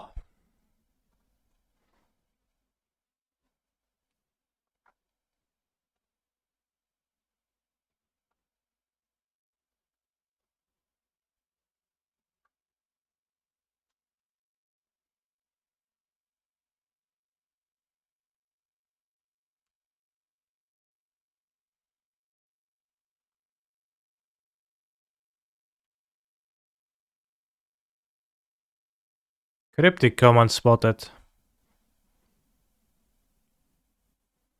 Not often that we play against Crypticon. They also have subtlety against me and dispute, which is interesting.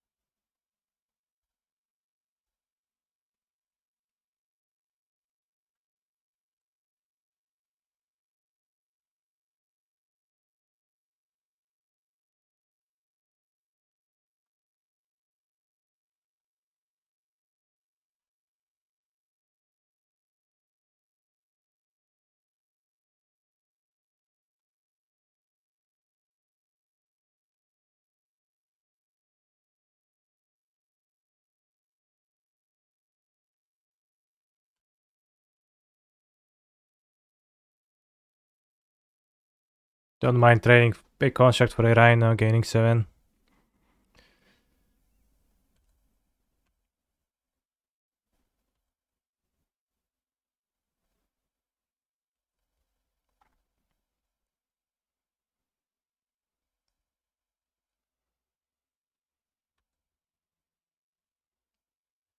Guys with big cars have a small dick, and that people with large feet have big dicks. No wonder people are scared of clowns.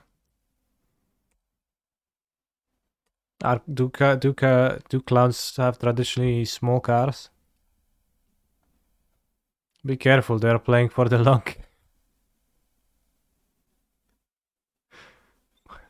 They for sure are, yeah.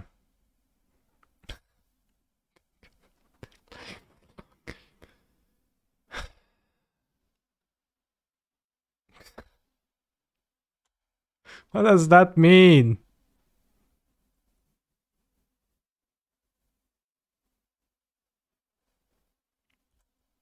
How long of a game are they playing for?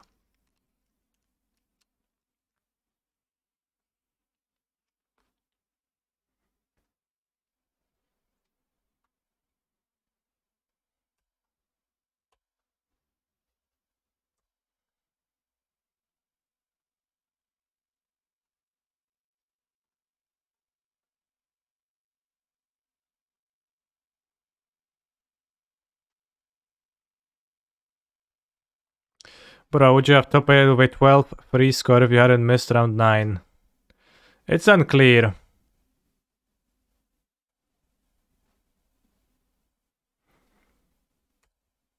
I think some 12 free top 8 did, but not all of them. Most didn't.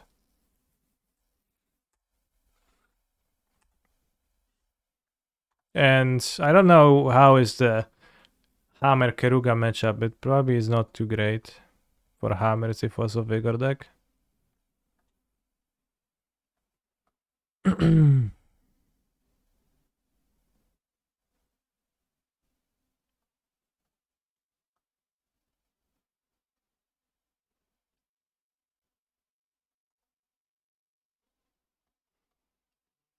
So it would be possible.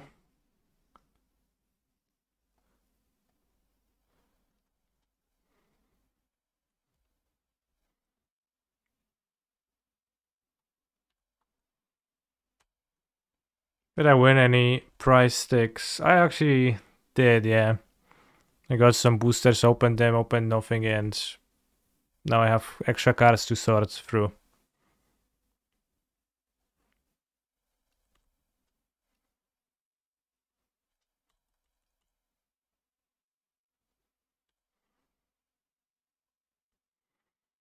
Hyped for Hammer turn 0 next set in 2 formats.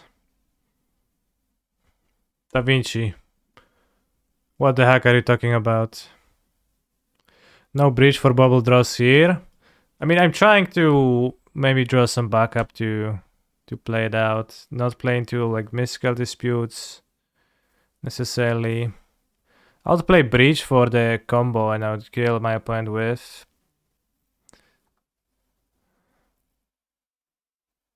In fact, instead of breaching for 0 drops.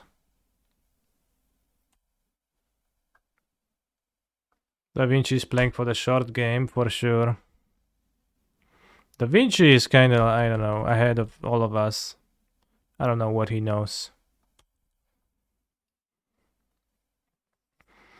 I also, in my tournament in Prague, I felt like Hammer is a strong deck.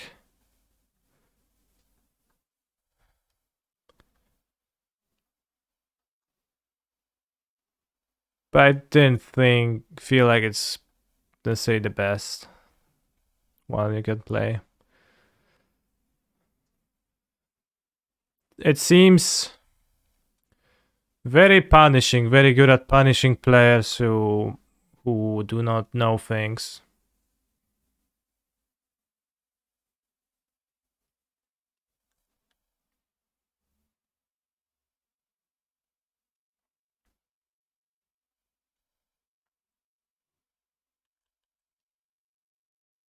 You played mono white though. It's the same thing, bro. The spell pierce is super mid. It's 5 canopies, yeah, and what did the 5 canopies change? It made me lose a game. Like, it's not that you change the deck dramatically if you swap it like this.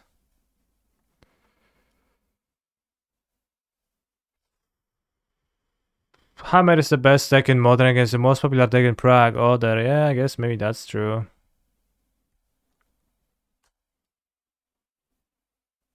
How did you feel about this tournament compared to all the GPs? It was fun. A little bit medium stakes. Would be fun to play higher stakes, but... What's 4 mana? They have the fucking Cryptic command, no. Oh no. Well...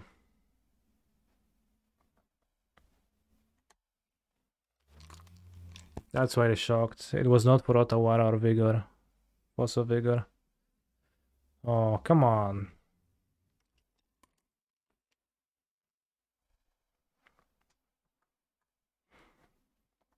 But yeah, Da Vinci is gonna no cap come into my chat and tell me, oh yeah, bro, you actually, like, you didn't play exactly card for card what I play, so your deck list was shit, and you have no idea. And it's actually entirely different if you play 2 spell pierces in your deck. Or 3 spell pierces. No, it's actually the same. It's actually roughly the same. The difference is minuscule.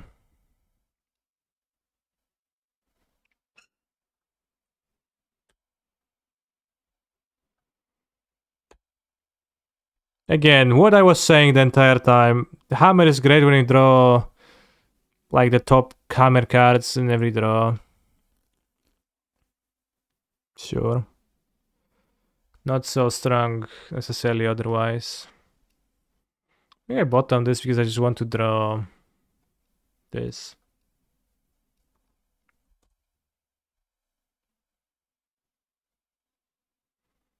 Difference is minuscule, just copy a list of MG Goldfish and don't change anything, it's minuscule anyways. Yeah, well put, well put.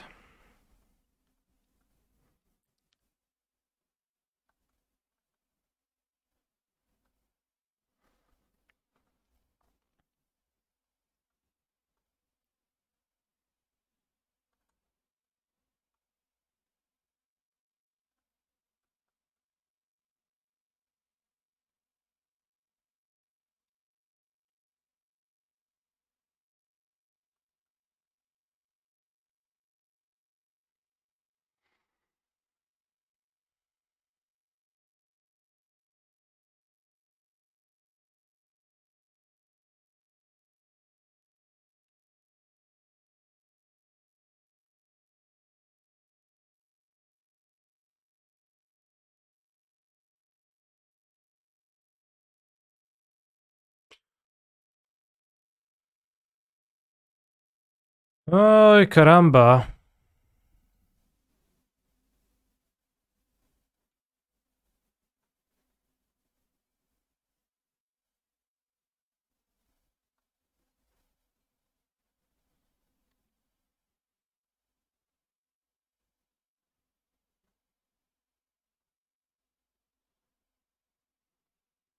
Just waste tier 0. I'm not clicking your phishing links.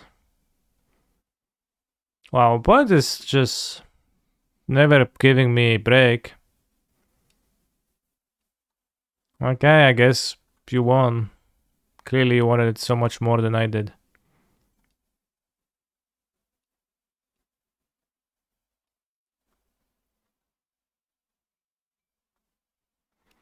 I think you bounce sub and top deck EE. Yeah, that was my idea. It's a bit rough to do, but yeah.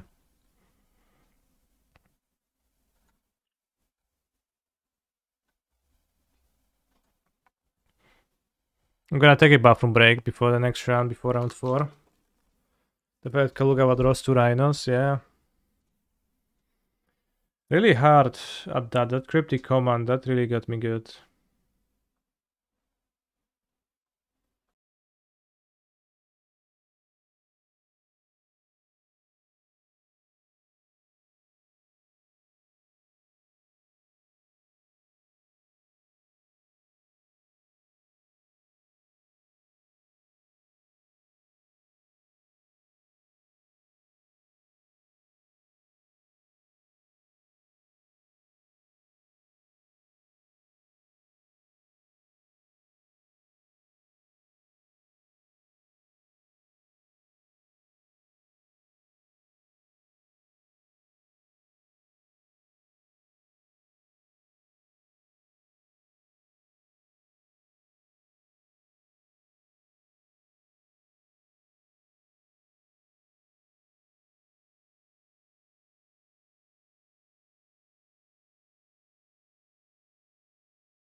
But yeah, I don't agree.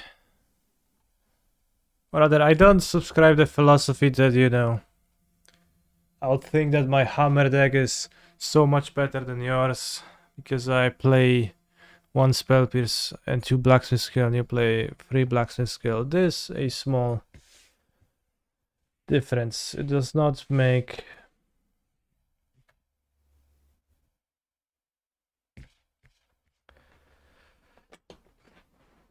It does not make that much of a difference.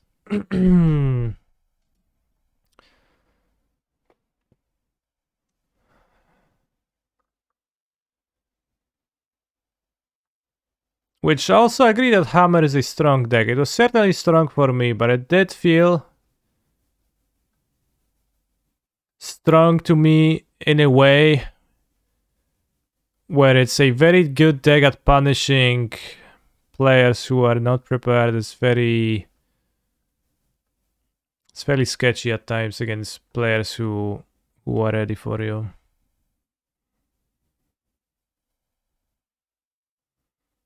And there's a limited amount of flexibility. Like, you get some flexibility, but it's not that with the, choosing between spell pierces or not.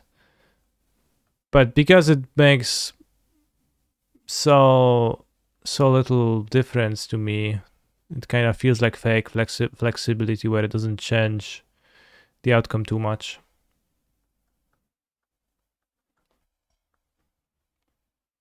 Do you know how many players were ready for you in Prague?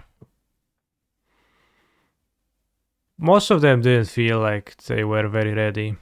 It was a 1,000 players tournament, so there is certainly players who just don't play that often along your way. Like, I had an opponent who was playing mono black coffers day one, like at 3-1 or something.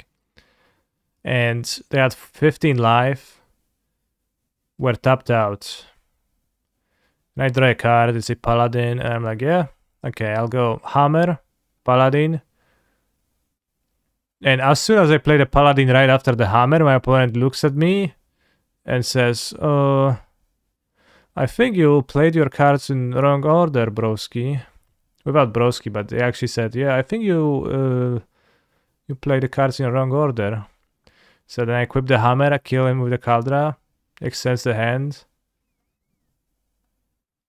And he doesn't stop. He's like, yeah, you made a misplay here because you could have drawn a card of the Pure Steel Paladin.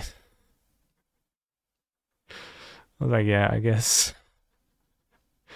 To which I explained to my opponent, well, if you had like Slaughter Pact or if you had a Slaughter Pact or Force of Despair or whatever, some other card I could not think of right now, this way I can just equip immediately without passing priority. And then he was like, oh, yeah, I see. But, clearly that does display some level of unfamiliarity with the hammer deck.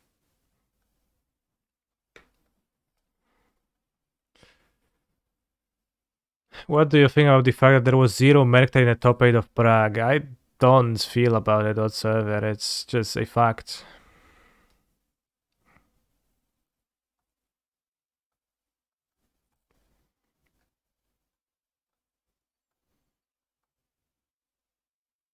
And sometimes you play against a person in paper and you see them do stuff like, hit you with a Ragavan, then you play a creature on your turn, and then they spend the treasure end of turn to bolt your creature, untap, and then attack you. This type of stuff. And then those are pretty big tells as to your opponent's familiarity, level of play. Then it kind of shows up over a long game. I lost to a scam deck with Hidetsugu. I lost to a scam deck because of my canopies, and I lost to a mirror. Because my opponent just raced me, they had better hands. Which was also a pretty funny match, because my opponent, this was day 2, like around 11 or something, my opponent, we sit down, the opponent wins game 1, easily. Then game 2, opponent goes turn 1 Giver of Runes, turn 2 Pure Steel Paladin. I make some moves, I like put a Caldra into play and attack them or something like that. I think I no, I don't, yeah, I didn't even have a Caldra, I attacked them with something weak, I think. And I kept no blockers, 1 Horizon Canopy untapped. So my opponent has, Pure Steel Paladin in play with Giver of Runes to protect. So they draw a card, they think.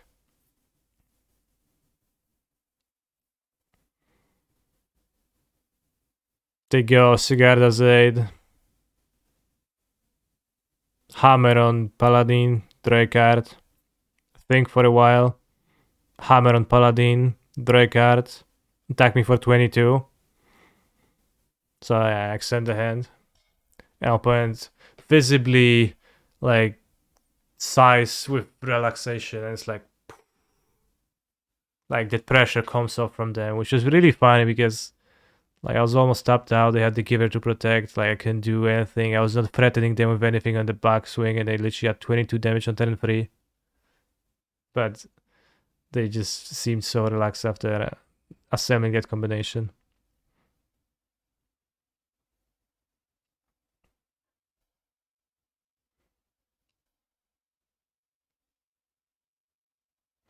I remember watching the match where you attacked with Inkmov and they made Rhinos to block and you activated Inkmov again to give it flying.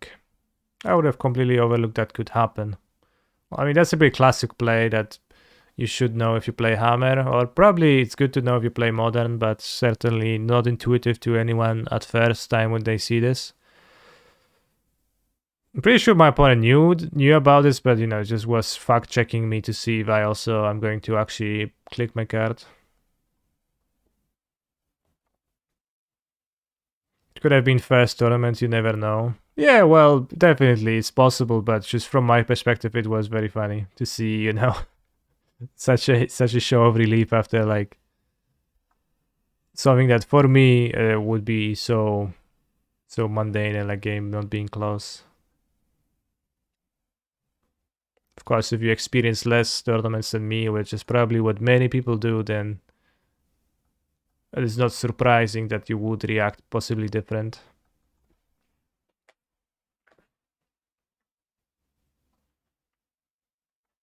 Tell me your opponent had Manriki. I had, I think, 2 opponents show me after the match they bought it in Manriki, but they always just searched for Kaldra. And it never mattered. And that's tracked with my experience with Manriki in testing, so yeah. People had Manriki against me.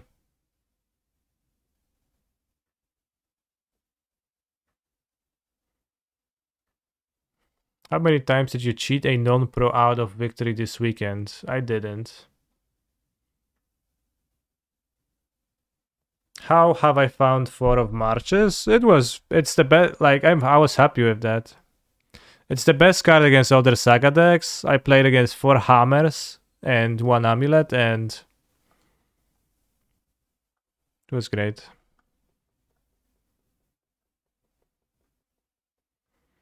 But yeah, like also Da Vinci brought up the fact that Hammer had a bad win rate versus creativity over the weekend, and I don't know, personally I did my part. I won the one time I played against creativity, so no, the blame is not on me. But I have not found Spell Pierce to be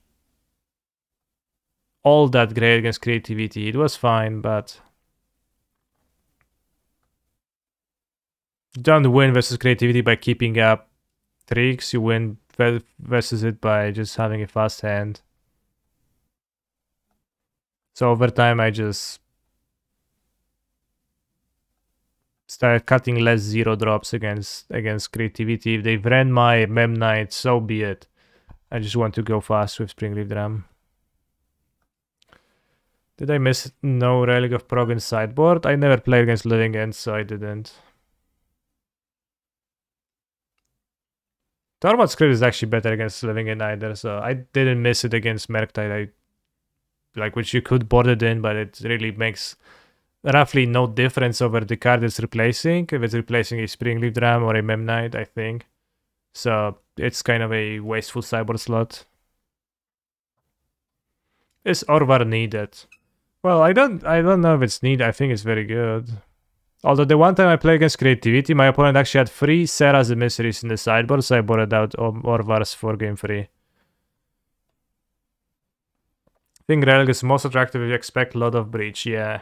Relic is better against Breach than it is against than Tormod Script for sure. I haven't played against any Breach decks, so... So yeah, one time I played against creativity, Orvar didn't matter, so I actually boarded in March of the Wally Light for game 3 to prevent the creativity from grabbing the angel, and I killed a Kiki token and killed my opponent turn 3 with it. I think Creativity has adapted its sideboard because Hammer was a bad matchup. Brotherhood's End just kinda sucks as a card. You mean sucks in what direction? I think it's a pretty strong tool against Hammer. It's pretty hard to play through it.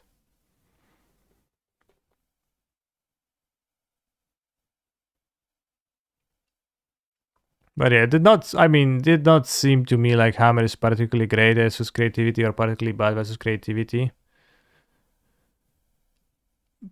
It seemed fairly close to me. Data suggests that the Creativity players on the weekend won more. Which makes sense. I think the best strat for Hammer is to kill them.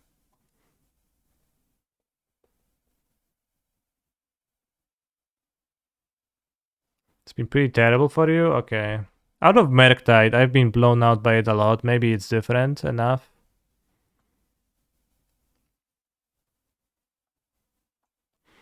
I think there are a lot of close games, but games where they get to Boseju Loop are pretty hopeless. Yeah.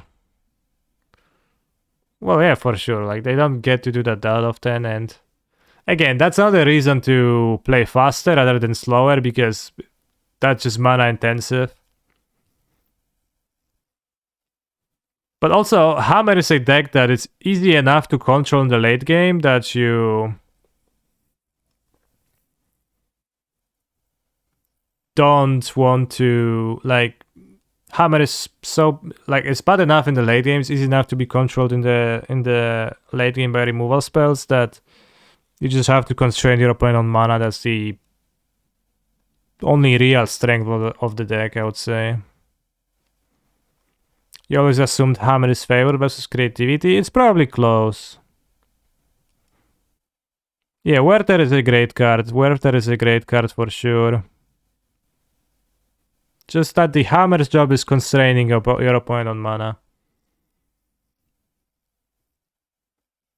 Which I guess Spell Pierce is okay over short games too, but it just naturally incentivizes you to be held up, and that's... I didn't like that. Because I think if you hold up mana, you play into Creativity's plan. If I play Orvar, assuming they don't have the emissaries to swap the Archons for, then Orvar is a way to counter them. If they need to stabilize the Creativity, then you get to reverse that, and you don't have to hold up the mana whatsoever.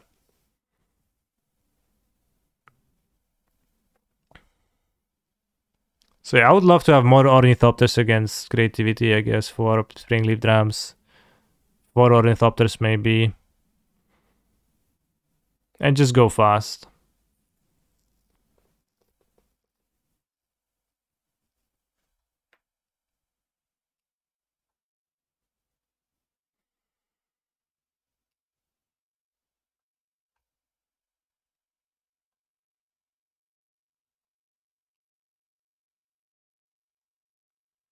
Anael Yahi.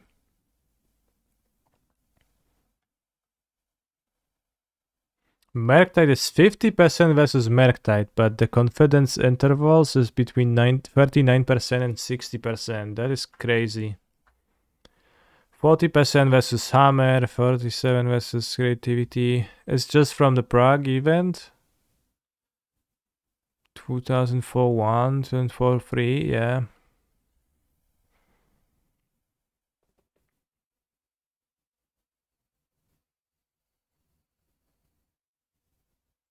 Hammer versus Merktide 60% versus Creativity 33. 50%. 62 versus Rhinos, 62 versus Scam, 40 versus Amulet, 27 versus Yogmoth, 68% versus Burn, 40 versus LMLS, 71 versus Jan Saga. Okay. It was surprising to see Blue Eye do so well at the event. I don't know. People say Blue Eye does well, but just always one guy playing Blue White and he has to win something. Like literally, Blue White is not included. Blue White is an order. It's like not surprising to me at all.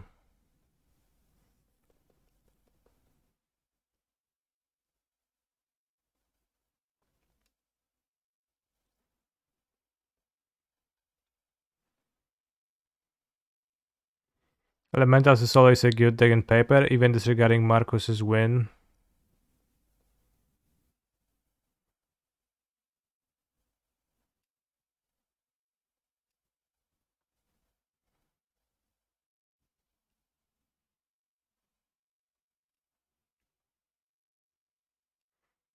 Maybe? I don't know.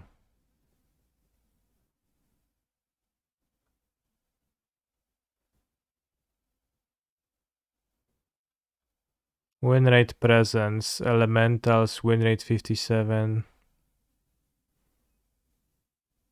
Creativity. West Hammeroni, win rate 50%. Murktide, terrible deck.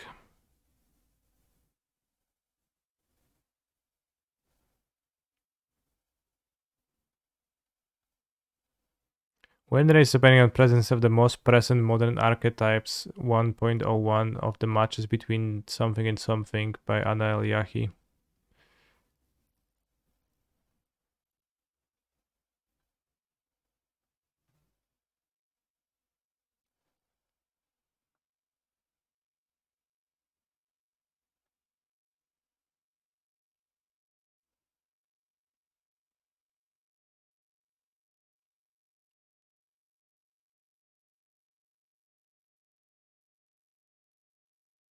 Crazy shit, bros. People still dick riding Murktide are now based on results. Cringe.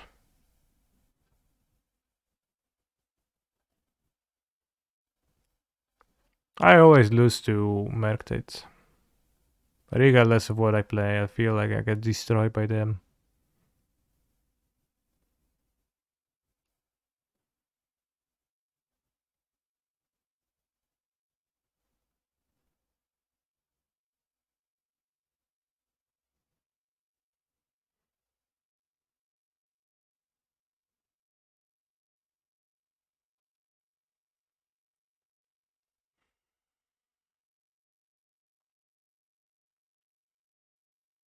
What I take from this is that it doesn't matter what you play. Play a deck you played well and you know what it is, and then you're good.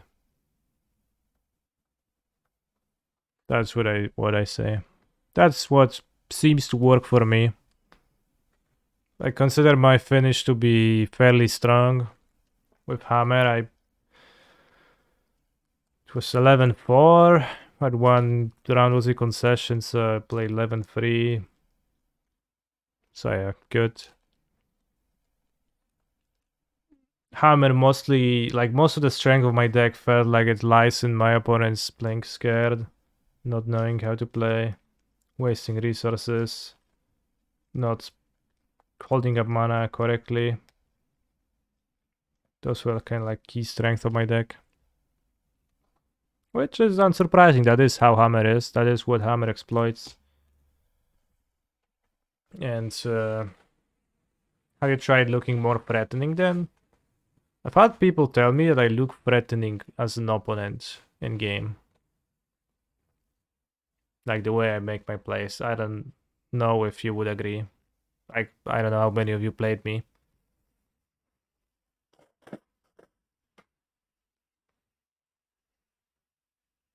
Like that's in that like I just appear to have stuff. But I don't know if that's true. Or probably depends on the perceiver. You do shuffle like a madman. What does that mean? You're as harmless as your cats. And in actuality, I am, yes. Like, within the confines of a Magic the Gathering game, maybe. Like, as in the contest of winning a match of Magic, then maybe, but... Like, more so. But of course, I'm not. I'm just a harmless nerd in, like, actuality. Let's keep this.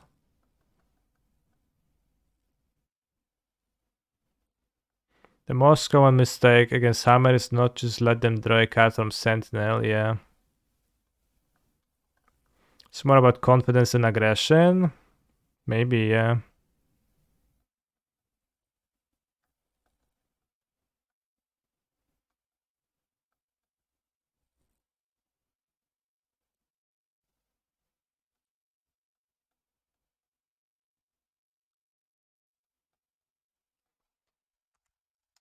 I wish I could play two Ragavans and just that'll be a good thing to do.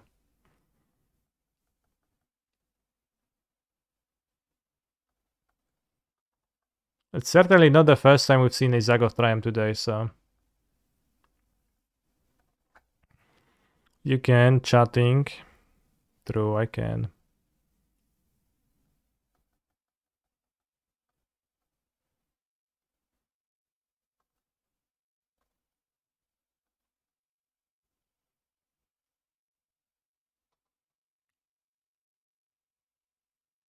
What kind of a person registers 5 domain zoo for a tournament? Honestly, I don't know. It's a bit puzzling to me.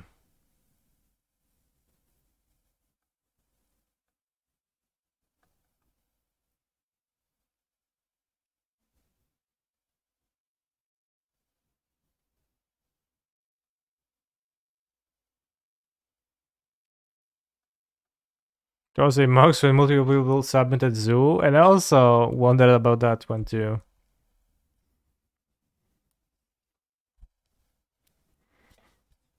I do feel like I lose to 5-color zoo plenty.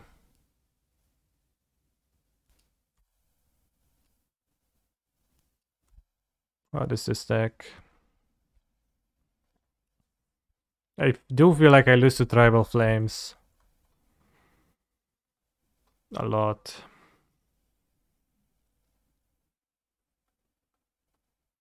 Sulta Inverter. Oh, that's a spike deck, yeah. I know of it. I reshuffled this.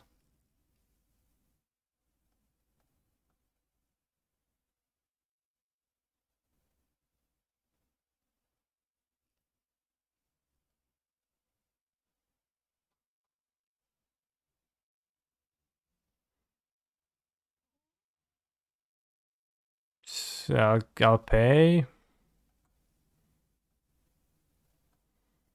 Like, fine.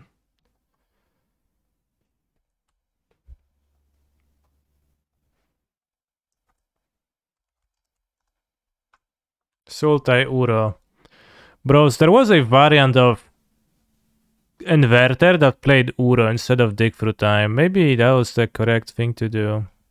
Don't coddle me. No, don't coddle me. Kurwa no, to ja pierdolę. Coddle mnie będzie układał. No, no. That's such a waste. Such a terrible waste. Should have played a second Mox Amber.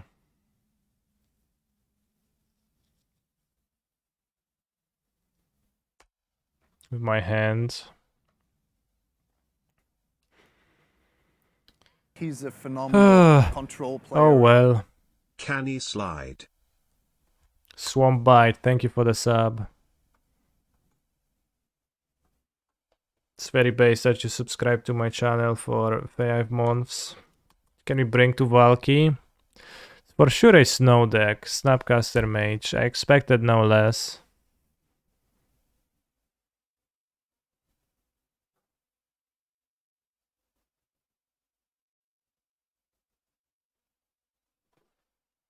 Hall of Storm Giants.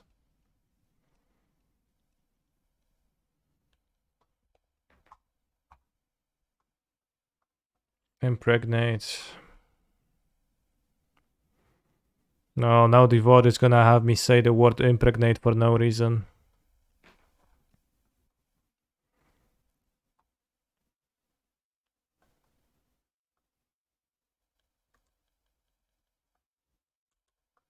Thank you, Eminem.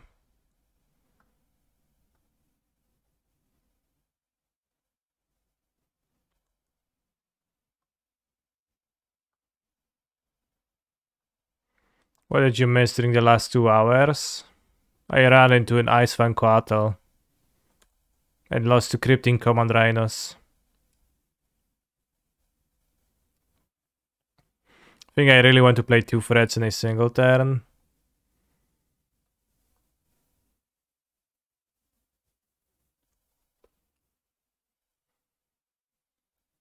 Maybe draw a Saga.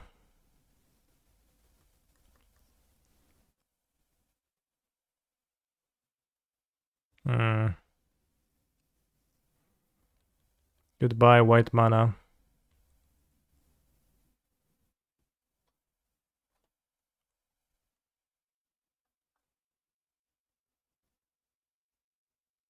We're gonna draw the ferry now.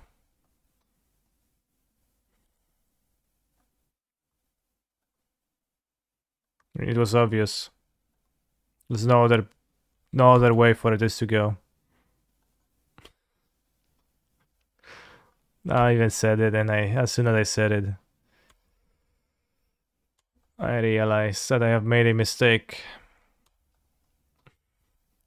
Maybe I shouldn't have fetched the second one. Did we see the fast Field of Ruin?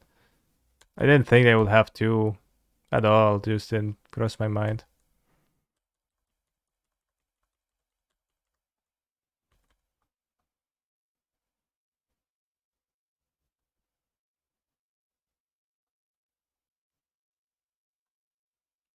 Have I seen Aspiring Spikes and Neoform list for Modern?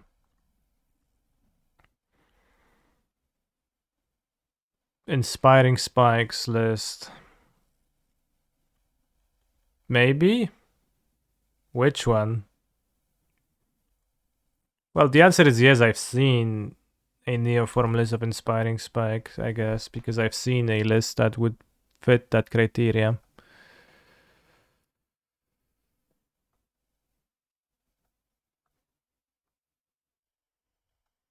So the answer is obviously yes, yeah.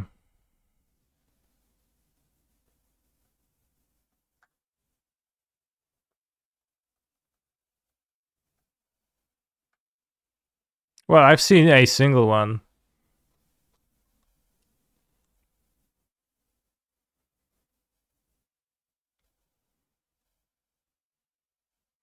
Why not discard the fairy? Because Flooded Strand is dead, and this I have Springly Drown in my deck.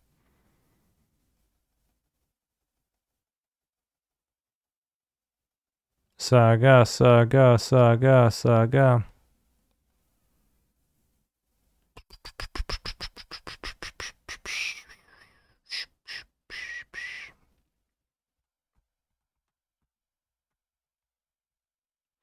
We have 3 cards. I don't know. They're not doing anything. It's not clear to me that it's okay to pass.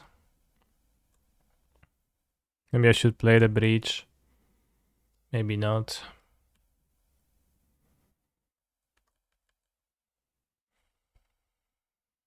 I think I can try to draw a threat. Meshuggah, Broken Cock. Damn, sounds painful.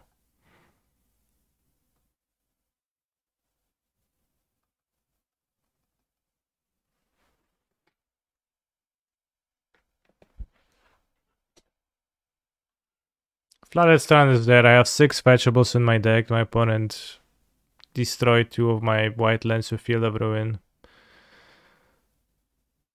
Shark Typhoon. Okay.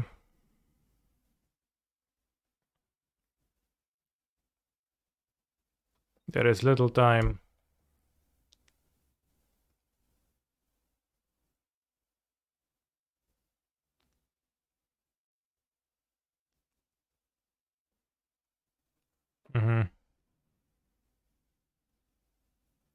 Is that a reclamation deck? It's a deck.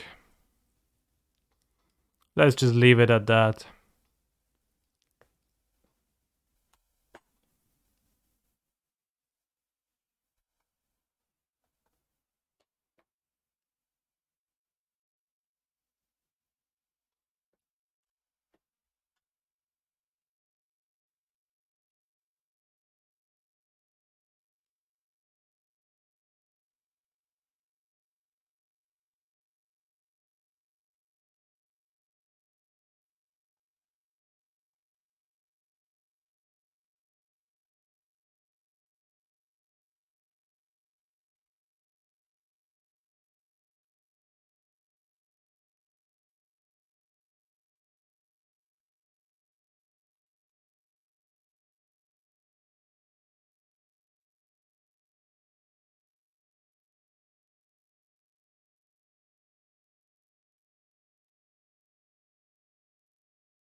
Counter it, bro.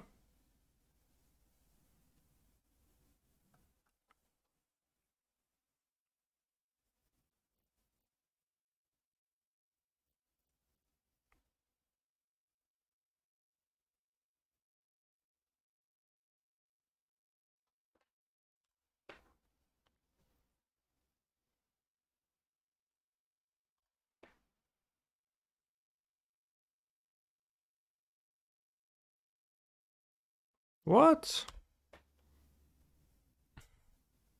Bro, you're gonna just lose like this? This is frankly embarrassing.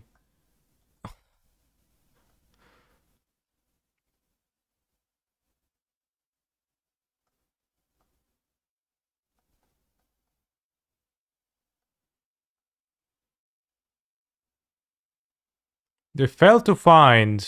They just ran out of cards. They didn't have enough mana. So they tapped out for the Jace. They didn't Snapcaster for a counter spell, so they had to Spell Pierce. Sure.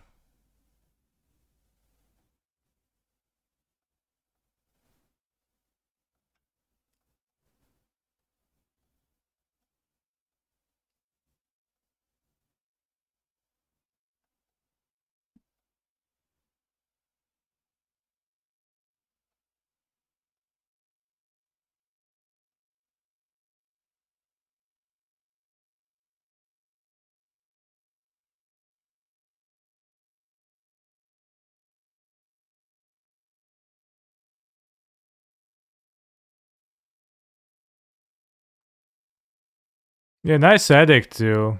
Good thing they played that Edict. It's really useful. He's a phenomenal Now, the control pro player. play around Endurance is to do this. It's really hard to do on Modo and not mess up at least once at some point, but you have to play Mox, sacrifice the other, then resolve the first one. It's better against Endurance.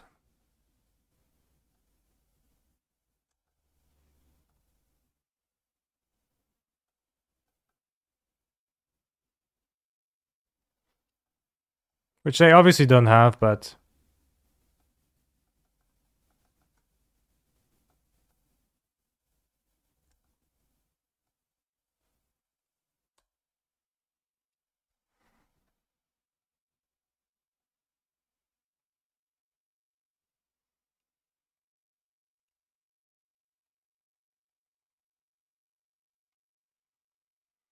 Can you walk me through how that's better versus Endurance?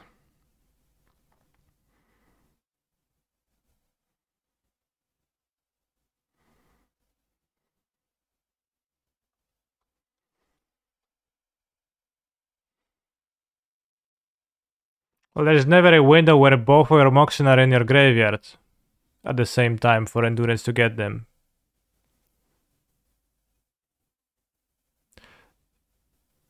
One of the Moxen is always on the stack or in play.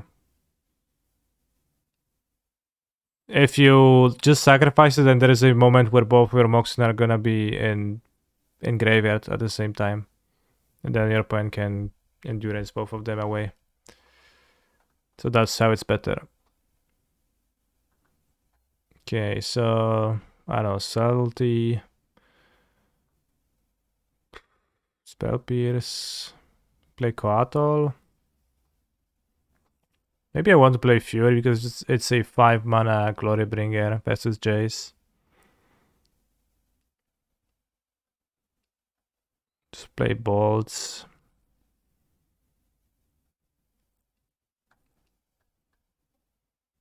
Moon Madness, thank you very much for the subscription.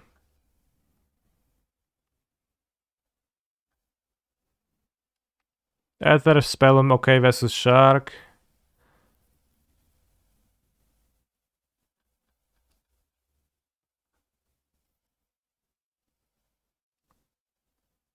Don't know if I need 2 balls or if I need 2 Furies. Doesn't seem like Werther has any targets that are meaningful. So we have no cats.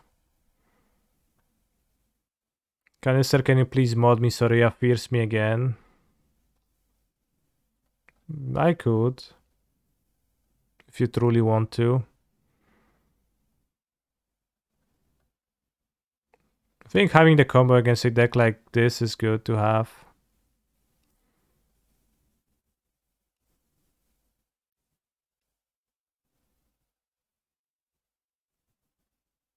It's just more than one Fury.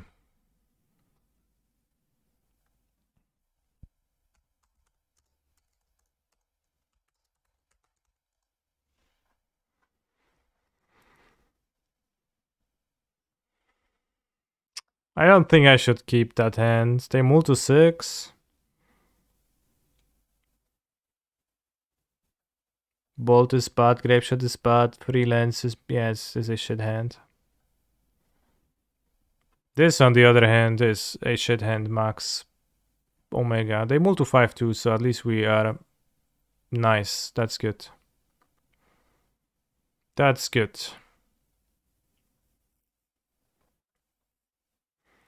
I do want to keep Freelance for Urza's Saga. I think I just have to put back Consider an Iteration. Maybe it's stupid to put back Iteration and they move to 5. But the curve is just so nice.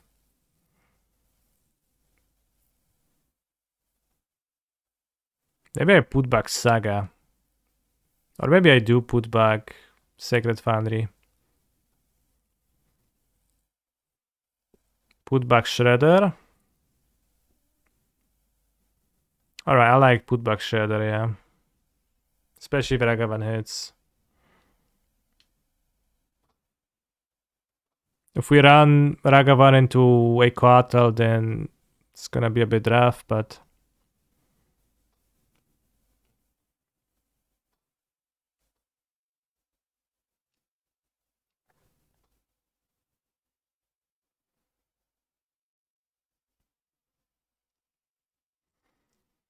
I don't know, maybe I should put back Ragavan on 5, but it doesn't seem wise.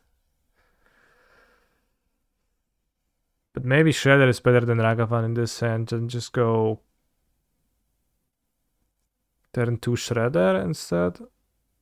Which is a creature that I cannot use a Coatl to deal with profitably on 5, which is when we're both on 5, that's a great boon to be able to do that. They likely keep push anyways when they mull.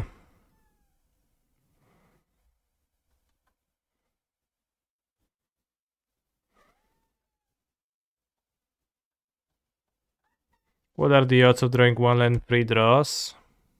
I'm not sure, but it's disastrous if I fail to draw a land, so... I would like to keep 3.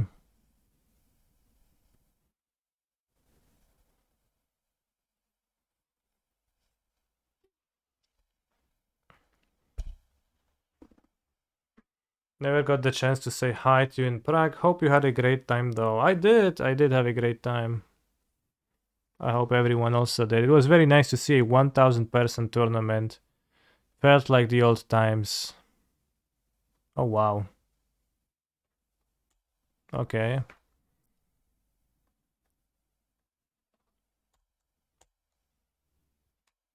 Did I have a Prague cheesesteak? I actually didn't. Is that a thing? I don't know. My opponent's at 12 life, by the way.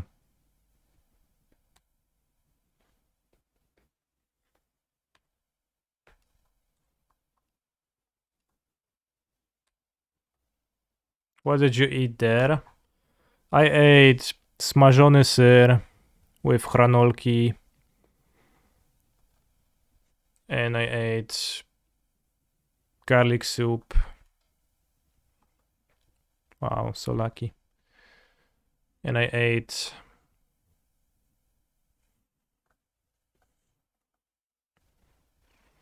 a pizza from a random place when I was playing the vintage mocks. Yes, smażony ser is fried cheese. It's like a very Czech. I associate that with Prague and I like it, so I always get it there. But also like Gulasz z knedlikami. No weź spierdalaj, no. Mordeczko. This is so not okay. They actually card advantaged me to the Stone Age.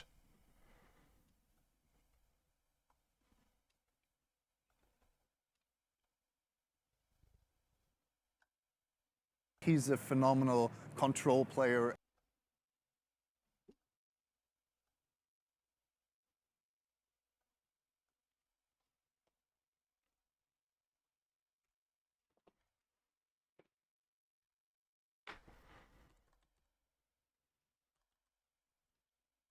Ion V97, thank you very much for subscribing. Prague, famous for its pizza from a random place. Yeah, yeah. I mean, it's not really famous for that, but I ate it anyways, despite the unfamous summit, lack of famousness. Come on, Kaniki. Come on, what?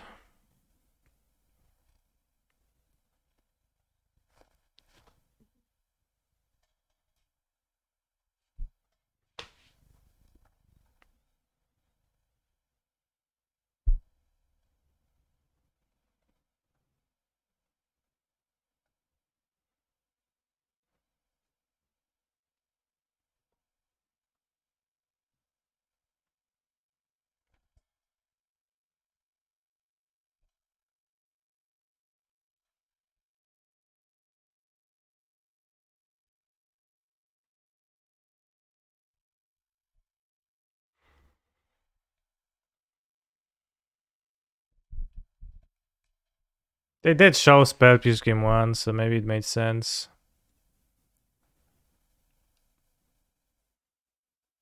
Maybe I should have played around it. I mean, Fluster against my deck is ass. But it was good, yeah. Good here, so good for them.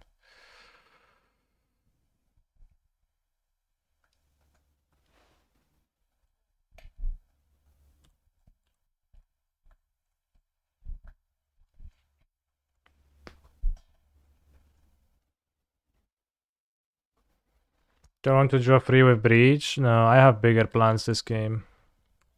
Maybe wrongfully, but I think the Shredders do a nice job pressuring them, and then I can draw free.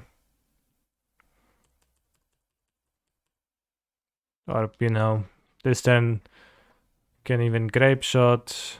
They're gonna dress down, no. Drown, okay. I could even Breach and Grape Shot them. But yeah, I guess I'll play the Breach now. For the long game. Oh wow, nice.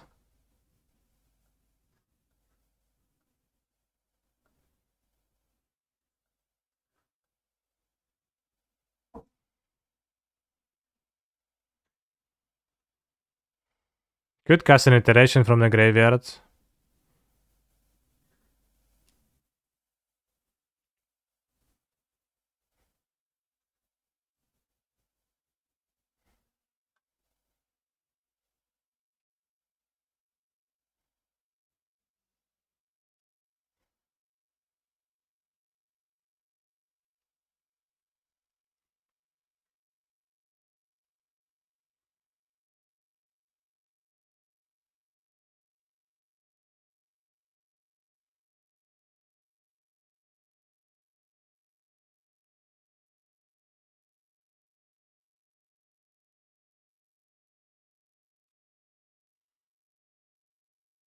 Yeah, let's discard Mox. I was thinking of replaying Ragavan.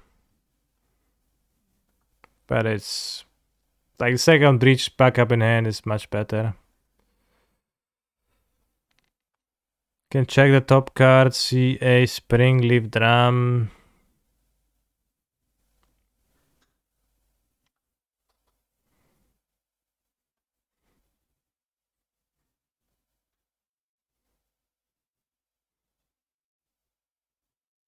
Check could play.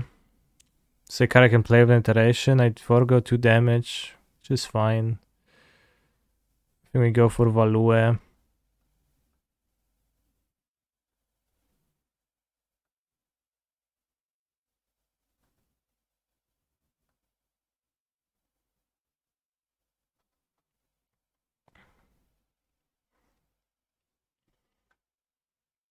hand.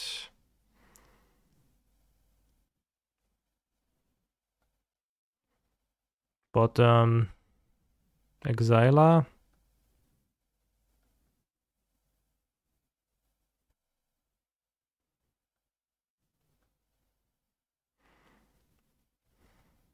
Play Ragavan Bubble, leave Grapeshot in my graveyard.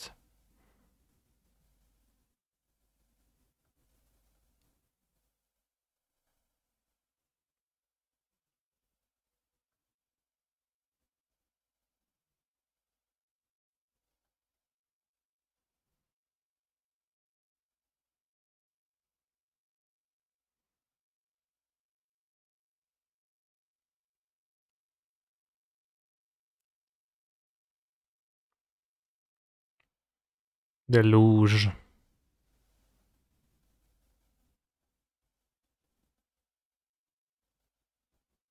I'll not have Moxhammer in my deck anymore.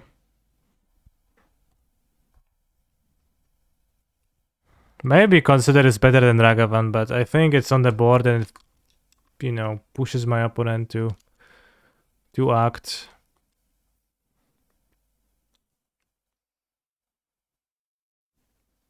Quaddle with no eyes, okay.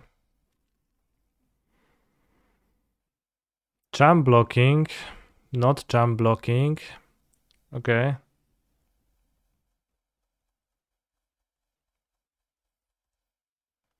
Next turn I can go Shredder, Breach, Connive twice. Grape Shot. Nile Spellbomb, okay.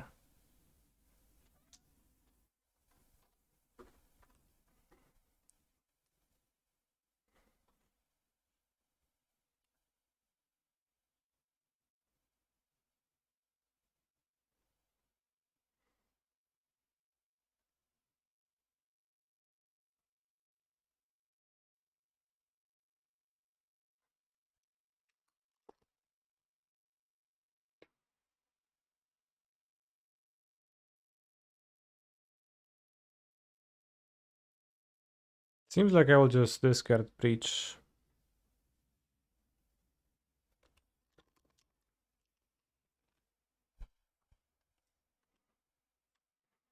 Although maybe I can do some funny stuff. If I go Breach, Emery. Emery's 3 mana now. It's way too much. Let's go Shredder.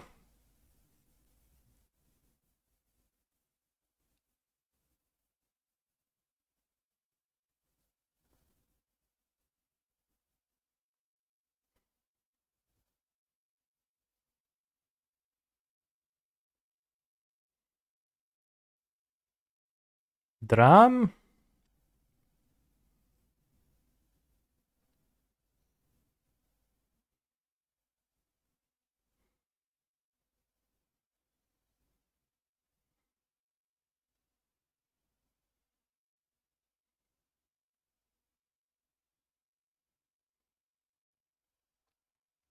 Maybe I do play the Breach, connive away the Drum.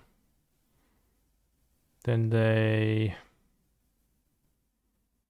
use the Spell Bomb, probably.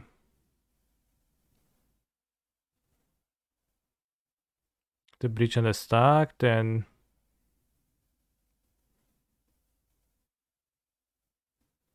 once the Breach resolves, I have the fetch land, and I can go fetch.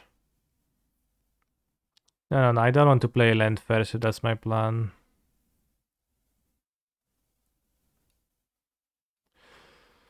I don't want to play the land first, I don't think so. At least I don't see an advantage.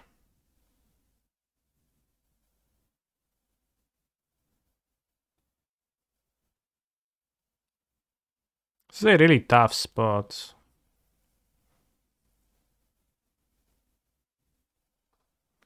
To go Breach, sack, fetch, and I can bomb in between. I guess that's true.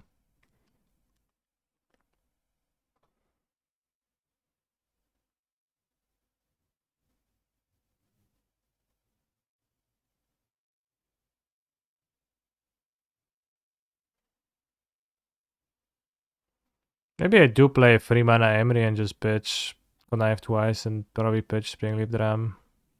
Breach. And save Breach for later when I pop the spell and when I have Emery in play.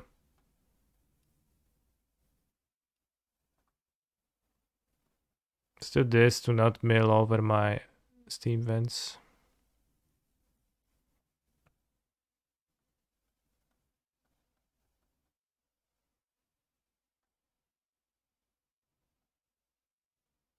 They have like Damnation or something. That would be a shame if they did, but it's not a reasonable card to play.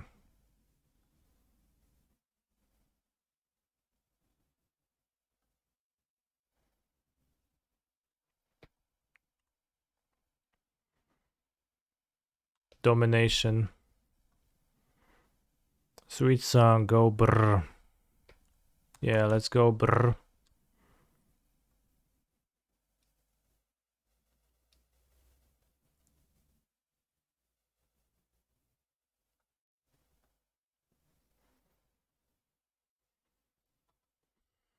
Eastland fetched, okay.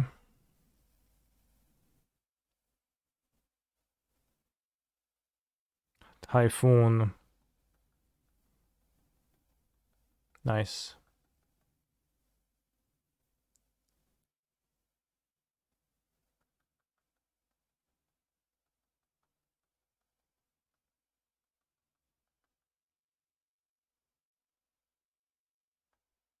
Crack the spell bomb, that's okay.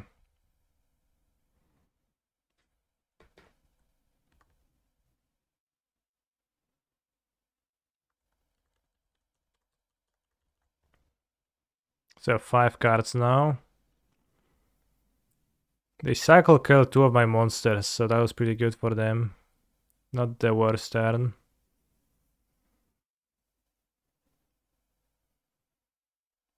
How many bubbles in my deck? 1 bubble. Only 1 bubble spent, seems like. 2 bubbles. Not a bad draw. Let's start with that, it's gonna make things easier.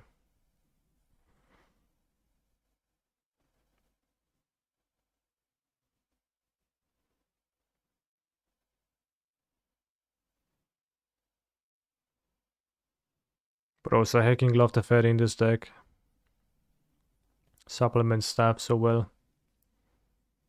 Counter, okay. Dash.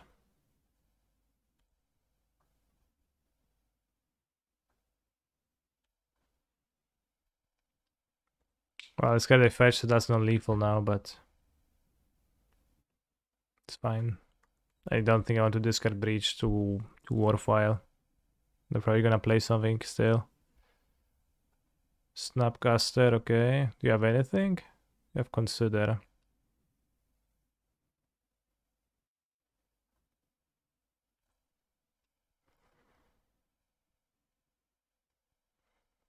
Probably will pierce the Consider.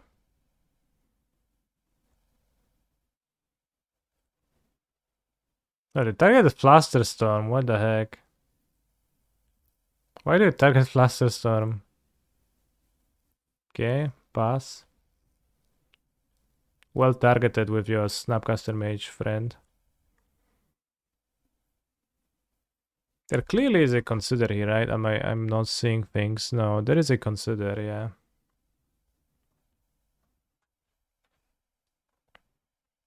There's merit to piercing that, but I don't think it's big enough. I have 2 bolts in my deck. 1 bolt in my deck.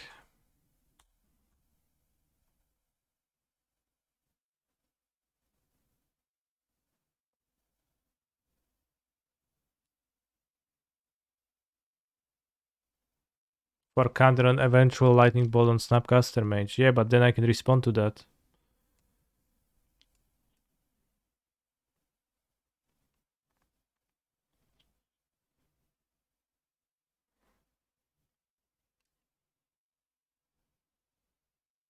How many islands do they have last game?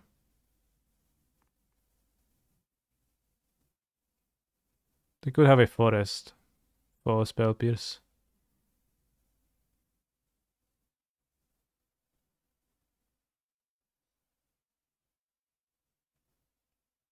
Discard Breach. Breach is the best card in my hand. Well, maybe I discard it anyways.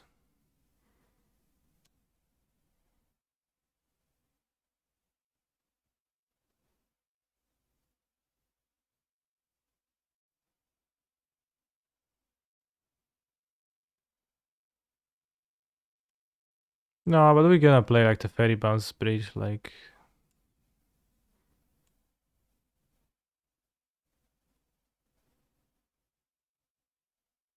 I could also discard Spell Pierce. Let's discard Spell Pierce. I think that's like the least foolproof.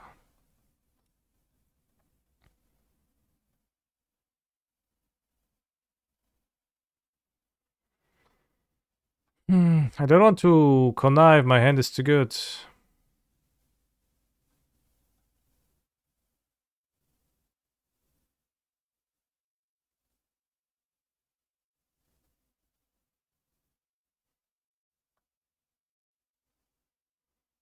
Also, I'm not sure if it matters what I want to play. Grinding Station, Mishra's Bubble.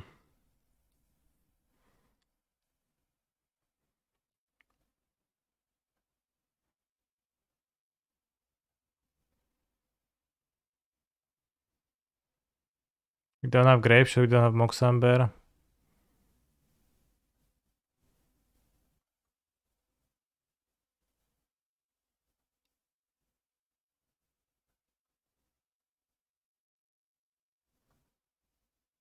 Can mill them, I know.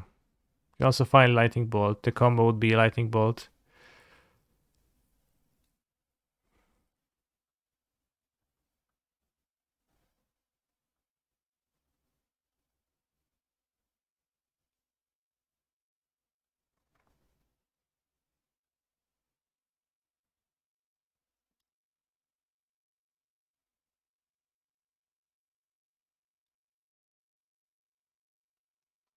Solid.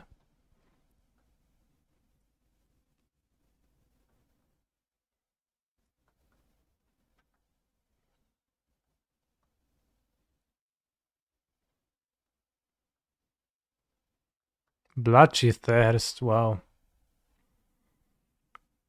They could actually Bloodchi Thirst my Teferi, I should have minused. Or I should have looked first. Ah, they shuffle anyways. Of course, they need to get their Trioma.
Yeah, I'm playing keeping the Fairy to cycle, to bounce the Shark if they cycle Shark.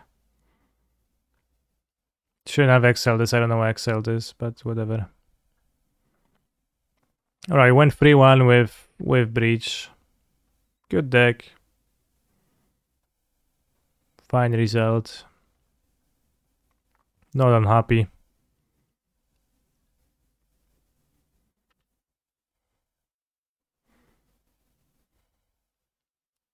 I wish I had Giganta instead of my funky cards this league.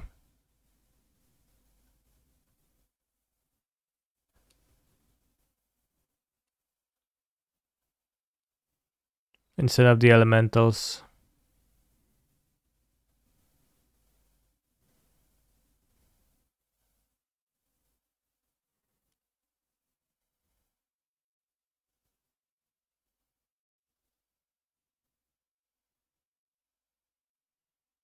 Anyone can think of a grindy card that is a good top deck against Scam.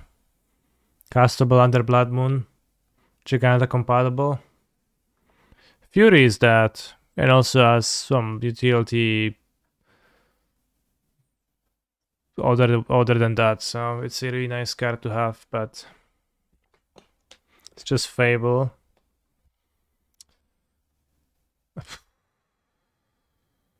I mean, maybe it is Fable. Maybe I'll try 2 Fables.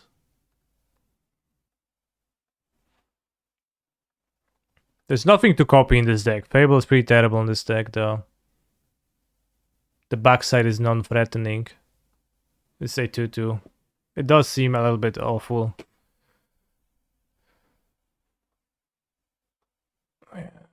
That's my issue. Oh well.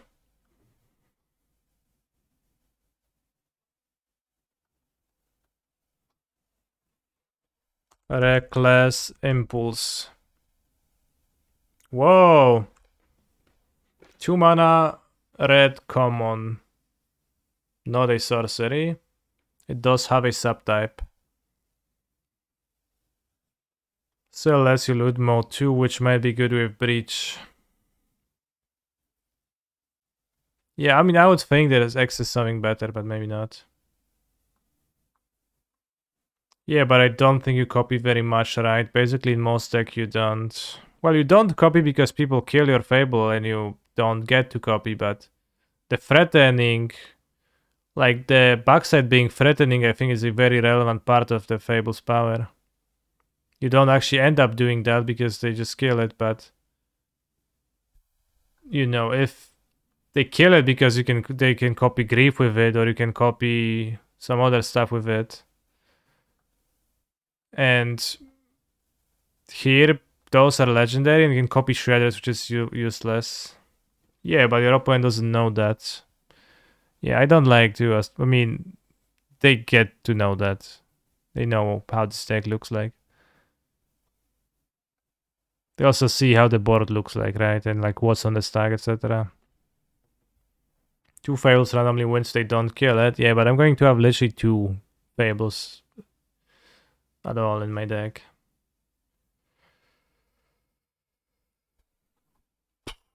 Keldon Marauders. It's a human. 2 mana red human. Older than that. Maybe a warrior. Wow, I thought Ironclaw Orcs is a warrior, but dead wrong I was. Maybe I play Shark Typhoon. That doesn't sound very good though. It's like such a bad rate in Modern. Shark Typhoon Saga deck, that would be a first. I wish Scryfall had an option to search for value creatures. That would be awesome. Just query value creature.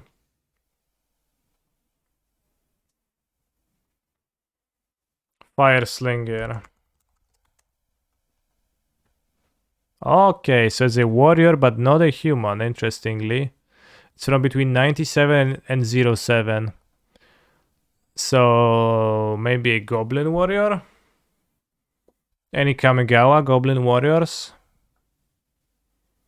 At common. Aki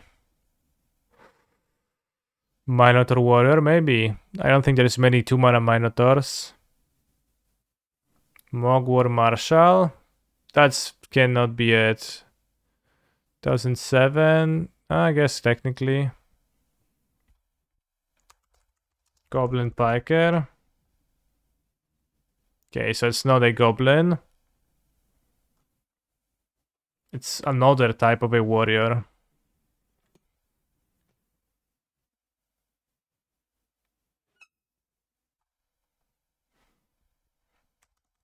Vyashino, but what Vyashino? There's so many. Wow, there's so many Vyashinas in Magic. Slasher, I'll trust you on that one. Whoa. What a card. 1-2. Red. Gets +1/-1 until end of turn. What a slasher. Citizens of Ravnica stick to the main streets. Shortcuts may look tempting, but down each alley, dozens of hungry hands await, and screams do not carry into the busy market throng. Bros, Ravnica is so dark, you can get slashed by Vyashino any day. 99 streak. Tomorrow, 100.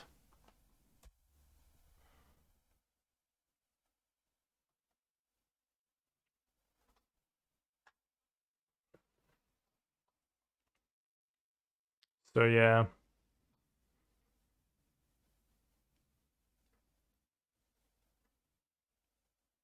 Secret Lair drop Teo the Shield Mage. No, it's this one. An anime version. When did you travel from Prague to your city? Yesterday. I have arrived. We drove. I have arrived at Poznan at my place at 3:30 in the morning. That was my travel. A 5-hour drive.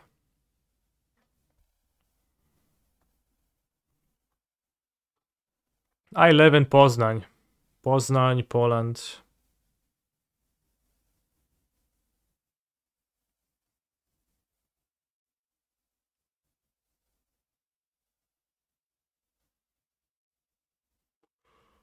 Can you give me your exact address, please? Do you want to send me something? You're from Poland.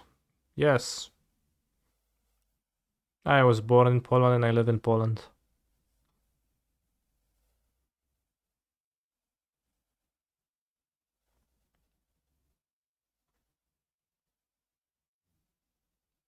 Maybe you could play Minor Misstep. That's okay against Rhinos and Hammer at the same time. Cool stuff.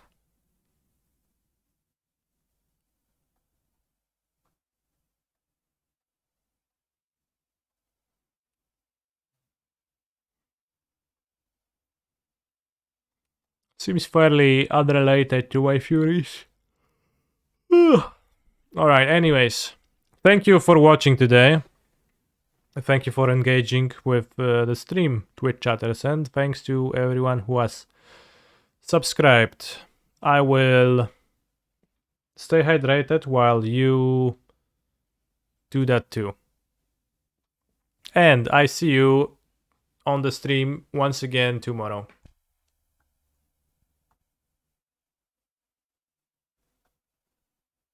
It was nice playing this prelim, but now it's time to watch Spike. He's playing Amulet, but with no Amulet. I share this a cool deck to watch. See you.